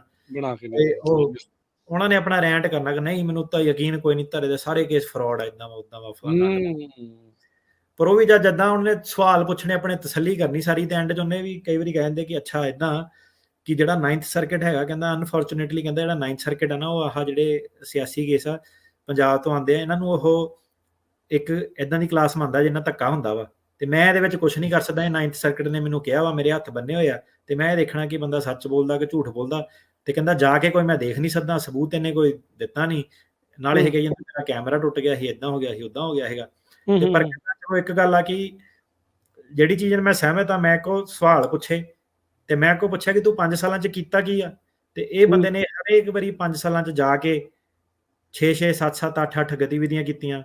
ਇਹਦੇ ਮੈਂ ਬੈਂਕਾਂ ਦੀਆਂ ਰਸੀਦਾਂ ਦੇਖੀਆਂ ਨੇ, ਬੈਂਕਾਂ 'ਚੋਂ ਰੋਜ਼ਾਨਾ ਆਪਣਾ ਚੰਦਾ ਦਿੱਤਾ। ਜੱਜ ਜਿਹੜੇ ਹੈਗੇ ਉਹ ਇਹ ਕਹਿੰਦੇ ਕਿ ਇਹ ਵਾਲਾ ਬੰਦਾ ਉਹ ਕੈਟਾਗਰੀ 'ਚ ਆਉਂਦਾ ਜਿਹੜਾ ਉਹਦੀ ਤਰੀਕ ਆਉਣ ਲੱਗੀ ਤੇ 6 ਮਹੀਨੇ ਪਹਿਲਾਂ ਇਹਨੇ ਪੈਸੇ ਦੇਣੇ ਸ਼ੁਰੂ ਕਰਤੇ। ਇਹ ਵਾਲਾ ਬੰਦਾ ਉਹ ਕੈਟਾਗਰੀ 'ਚ ਆਉਂਦਾ ਜਿਹਨੇ ਤਰੀਕ ਜਦੋਂ ਇਹਦੀ 19 'ਚ ਤਰੀਕ ਆਈ ਸੀ ਉਦੋਂ ਇਹ ਧਰਨਿਆਂ ਧੁਰਨਿਆਂ ਤੇ ਜਾਂਦਾ ਸੀ, ਫਿਰ ਇਹ ਹਟ ਗਿਆ, ਹੁਣ ਇਹਦੀ 23 'ਚ ਤਰੀਕ ਆਈ ਆ ਫਿਰ ਇਹ ਜਾਣ ਲੱਗ ਪਿਆ। ਅੱਛਾ। ਜਿਹੜੇ ਜੱਜ ਉਹ ਕਹਿੰਦਾ ਕਿ ਨਹੀਂ ਇਹ ਉਹ ਬੰਦਿਆਂ 'ਚੋਂ ਨਹੀਂ ਹੈਗਾ, ਇਹ ਕਨਸਟੈਂਟਲੀ ਗਿਆ ਵਾ, ਭਾਵੇਂ ਇਹਨੂੰ ਕੋਈ ਬਿਮਾਰੀ ਵੀ ਸੀ ਕੁਝ ਵੀ ਸੀਗਾ, ਇਹ ਕਨਸਟੈਂਟਲੀ ਗਿਆ। ਇਹਦੀ ਹਰ ਵਾਰੀ ਫੋਟੋ ਇਹਦੀ ਹੈਗੀ ਆ। ਜੇ ਅੱਜ ਇਹ ਆਜ਼ਾਦੀ ਦਿਵਸ ਦੇ ਉੱਤੇ ਗਿਆ ਵਾ ਤੇ ਅਗਲੇ ਸਾਲ ਵੀ ਗਿਆ, ਉਹ ਤੋਂ ਅਗਲੇ ਸਾਲ ਵੀ ਗਿਆ। ਹੁਣ ਜੇ ਜੱਜ ਨੂੰ ਪੁੱਛੂਗਾ ਕਿ ਤੂੰ ਚੱਲ 2022 'ਚ ਚਲ ਗਿਆ 14 ਅਗਸਤ ਨੂੰ, ਤੂੰ 2021 'ਚ ਨਹੀਂ ਗਿਆ, ਤੂੰ 20 'ਚ ਨਹੀਂ ਗਿਆ, ਤੂੰ 19 'ਚ ਨਹੀਂ ਗਿਆ, ਬੰਦੇ ਨੂੰ ਜਵਾਬ ਨਹੀਂ ਆਉਂਦਾ ਕੋਈ। ਜੱਜ ਕਹਿੰਦਾ ਮੈਂ ਇਹ ਨਹੀਂ ਤੇਰੇ ਕੋਲ ਪੁੱਛਿਆ ਕਿ ਤੂੰ ਕਿੱਥੇ ਕਿੱਥੇ ਹੋਰ ਗਿਆ, ਮੈਂ ਤੇਰੇ ਕੋਲ ਇਹ ਪੁੱਛਣ ਦਿਆਂ ਕਿ ਜੇ ਕਿਉਂ ਨਹੀਂ ਆ 2022 ਵਾਲੀ ਆਜ਼ਾਦੀ ਵਾਲਾ ਦਿਵਸ ਤੈਨੂੰ ਇਹ ਜ਼ਿਆਦਾ ਇੰਪੋਰਟੈਂਟ ਆ, ਤੂੰ ਤੋਂ ਪਹਿਲਾਂ ਵਾਲਿਆਂ 'ਚ ਕਿਉਂ ਨਹੀਂ ਗਿਆ? ਕੀ ਕਹੂਗਾ ਬੰਦਾ, ਮੈਂ ਕੰਮ ਕਰਦਾ ਸੀ, ਮੈਂ ਬਿਜ਼ੀ ਸੀਗਾ, ਮੈਂ ਉਹ ਸੀਗਾ। ਤਾਂ ਜੱਜ ਕਹਿੰਦਾ ਕਿ ਇਹ ਬੰਦਾ ਜਿਹੜਾ ਕਨਸਟੈਂਟ ਗਿਆ, ਇਹ ਤੋਂ ਮੈਂ ਸਵਾਲ ਜਵਾਬ ਪੁੱਛੇ ਪੋਲੀਟੀਕਲ ਦੇ ਸਾਰੇ ਕੌਣ ਆ, ਕਿਹੜੀ ਪਾਰਟੀ ਕਿੱਦਾਂ ਆ, ਕਿੱਦਾਂ ਉਹ ਕਿੱਦਾਂ, ਇਹਨੇ ਸਾਰੇ ਸਵਾਲ ਮੇਰੇ ਸਹੀ ਜਵਾਬ ਦਿੱਤੇ ਆ। ਤੇ ਕਹਿੰਦਾ ਮੈਂ ਪਿੱਛੇ ਵਾਲਾ ਤਾਂ ਨਹੀਂ ਕਹਿੰਦਾ ਮੈਂ ਯਕੀਨ ਕਰਦਾ ਇਹਦੇ ਉੱਤੇ ਕਿ ਇੰਨਾ ਧੱਕਾ ਹੋਇਆ ਸੀ, ਨਹੀਂ ਕਹਿੰਦਾ ਨਾ ਮੈਂ ਉਹਨੂੰ ਹਾਮੀ ਭਰ ਸਕਦਾ ਇੰਨਾ ਹੋਇਆ ਸੀ, ਨਾ ਮੈਂ ਉਹਨੂੰ ਡਿਨਾਈ ਕਰ ਸਕਦਾ। ਕਹਿੰਦਾ ਮੈਂ ਕਿਸੇ ਬੰਦੇ ਦੀ ਪ੍ਰੂਫ ਨਹੀਂ ਕਰ ਸਕਦਾ। ਕਹਿੰਦਾ ਇਦਾਂ ਇਹ ਕਹਿੰਦਾ ਕਿ ਇਹਦੇ ਨਾਲ ਹੋਇਆ ਵਾ, ਤੇ ਇਹਨੇ ਐਫੀਡੈਵਿਟ ਲਾਏ, ਐਫੀਡੈਵਿਟ 'ਚ ਇਹਦੇ ਕੋਈ ਗਲਤੀਆਂ ਨਹੀਂ। ਤੇ ਕਹਿੰਦਾ ਪਰ ਇਹਨੇ ਕੋਈ ਵੀ ਇਦਾਂ ਦਾ ਸਬੂਤ ਨਹੀਂ ਜਮ੍ਹਾਂ ਕੀਤਾ ਜਿੰਨਾ ਕਿ ਪਤਾ ਲੱਗਦਾ ਹੋਵੇ ਕਿ ਇਹ ਉੱਥੇ ਮੌਜੂਦ ਸੀਗਾ। ਇਹ ਬੰਦਾ ਕਹਿੰਦਾ ਕਿ ਮੈਂ 100 ਗਤੀਵਿਧੀਆਂ ਕੀਤੀਆਂ, ਮੈਂ 200 ਬੰਦੇ ਜੋੜੇ। ਤੇ ਕਹਿੰਦਾ ਪਰ ਇਹਨੇ, ਮੈਂ ਇਹਨੂੰ ਜਦੋਂ ਪੁੱਛਦਾ ਕਿ ਤੂੰ ਆਪਣੇ ਸੱਟਾਂ ਦੀਆਂ ਫੋਟੋਆਂ ਦੱਸ ਕਿੱਥੇ ਆ, ਫੋਟੋਆਂ ਨਹੀਂ ਕੋਈ ਦਿਖਾ ਪਾਇਆ। ਇਹਨੇ ਬਾਕੀ ਸਾਰਾ ਕੁਝ ਕਰਤਾ, ਫੋਟੋਆਂ ਨਹੀਂ ਇਹ ਦਿਖਾ ਪਾਇਆ, ਬਾਕੀ ਹਰੇਕ ਚੀਜ਼ ਇਹਨੇ ਦਿਖਾਤੀ, ਆਈਡੀ ਕਾਰਡ ਵੀ ਲਿਆਇਆ, ਮੈਡੀਕਲ ਵੀ ਲਿਆਇਆ, ਪਰ ਇਹ ਪ੍ਰੂਫ ਨਹੀਂ ਕੋਈ ਕਹਿੰਦਾ ਮੈਨੂੰ ਦੇ ਪਾਇਆ। ਜੱਜ ਸਾਹਿਬ ਕਹਿੰਦੇ ਜੀ ਪਰ ਕਹਿੰਦਾ ਇਹ ਬੰਦਾ ਮਿਹਨਤੀ ਆ, ਟਰੱਕ ਡਰਾਈਵਰ ਆ, ਸਾਨੂੰ ਟਰੱਕ ਡਰਾਈਵਰਾਂ ਦੀ ਲੋੜ ਆ। ਇਹ ਅਸਲੀ ਗੱਲ ਮੈਂ ਤੁਹਾਨੂੰ ਦੱਸ ਰਿਹਾ। ਕਹਿੰਦਾ ਇਹ ਆਪਣੇ ਰੋਜ਼ਾਨਾ ਟੈਕਸ ਟੂਕਸ ਭਰਦਾ ਵਾ, ਇਹਨੇ ਕੋਈ ਕ੍ਰਾਈਮ ਨਹੀਂ ਕੀਤਾ, ਹਾਰਡ ਵਰਕਿੰਗ ਬੰਦਾ ਵਾ, ਤੇ ਇਹ ਇੱਕ ਪ੍ਰੋਡਕਟਿਵ ਮੈਂਬਰ ਆਫ ਕਹਿੰਦਾ ਸੋਸਾਇਟੀ ਆ। ਠੀਕ ਆ। ਕਹਿੰਦਾ ਜਿਹੜੀ ਇਹਨੇ ਹੁਣ ਕਹਿੰਦਾ ਐਟਲੀਸਟ ਪਿਛਲੇ 5 ਸਾਲਾਂ 'ਚ ਜੋ ਇਹਨੇ ਗਤੀਵਿਧੀਆਂ ਕੀਤੀਆਂ, ਕਹਿੰਦਾ ਮੈਨੂੰ ਉੱਤੇ ਕੋਈ ਡਾਊਟ ਨਹੀਂ ਹੈਗਾ, ਉਹਦੇ ਤੇ ਅਸਲੀ ਆ। ਕਈ ਲੋਕ ਕਹਿੰਦਾ ਉਹ ਵੀ ਝੂਠ ਬਣਾ ਦਿੰਦੇ ਆ, ਸਿਰਫ ਰਸੀਦਾਂ ਲਾ ਦਿੰਦੇ ਜੀ, ਚੱਲ ਰਸੀਦਾਂ ਬਣਾ ਕੇ ਦੇ ਦਿੱਤੀਆਂ। ਕਹਿੰਦਾ ਇਹ ਅਸਲੀ ਆ, ਇਹਨੇ ਸਾਰਾ ਜਿਹੜਾ ਕੰਮ ਕਹਿੰਦਾ ਕੀਤਾ ਵਾ। ਤੇ ਕਹਿੰਦਾ ਅੱਜ ਜੇ ਕਹਿੰਦਾ ਮੈਂ ਇਹਦਾ ਪਾਸ ਕਰ ਦਿੰਦਾ ਕੇਸ, ਤੇ ਮੈਂ ਚੈਨ ਦੀ ਨੀਂਦ ਜਾ ਕੇ ਸੋ ਸਕਦਾ ਕਿ ਚੱਲ ਮੈਂ ਇੱਕ ਚੰਗੇ ਬੰਦੇ ਦਾ ਜਿਹੜਾ ਕੇਸ ਆ ਉਹ ਪਾਸ ਕੀਤਾ, ਇੱਕ ਪੋਲੀਟੀਕਲੀ ਅਵੇਅਰ ਬੰਦੇ ਦਾ ਕੇਸ ਪਾਸ ਕੀਤਾ, ਜਿਹੜਾ ਇੱਕ ਚੰਗਾ ਟੈਕਸ ਪੇਅਰ ਉਹ ਆ। ਤੇ ਹੁਣ ਇਹਦੇ ਵਿੱਚ ਕਈ ਇਦਾਂ ਦੇ ਹੈਗੇ, ਭਾਜੀ ਮੈਨੂੰ ਆਪਣਾ ਕ੍ਰੈਡਿਟ ਕਾਰਡ ਮੇਰਾ ਬਿੱਲ ਬਹੁਤ ਚੜਿਆ, ਮੈਨੂੰ ਭਰਨਾ ਪੈਣਾ ਕਿ ਨਹੀਂ ਭਰਨਾ ਪੈਣਾ, ਫਲਾਣੇ ਦੇ ਪੈਸੇ ਮੈਂ ਮਾਰ ਲਵਾਂ ਕਿ ਨਾ ਮਾਰਾਂ। ਦੱਸ।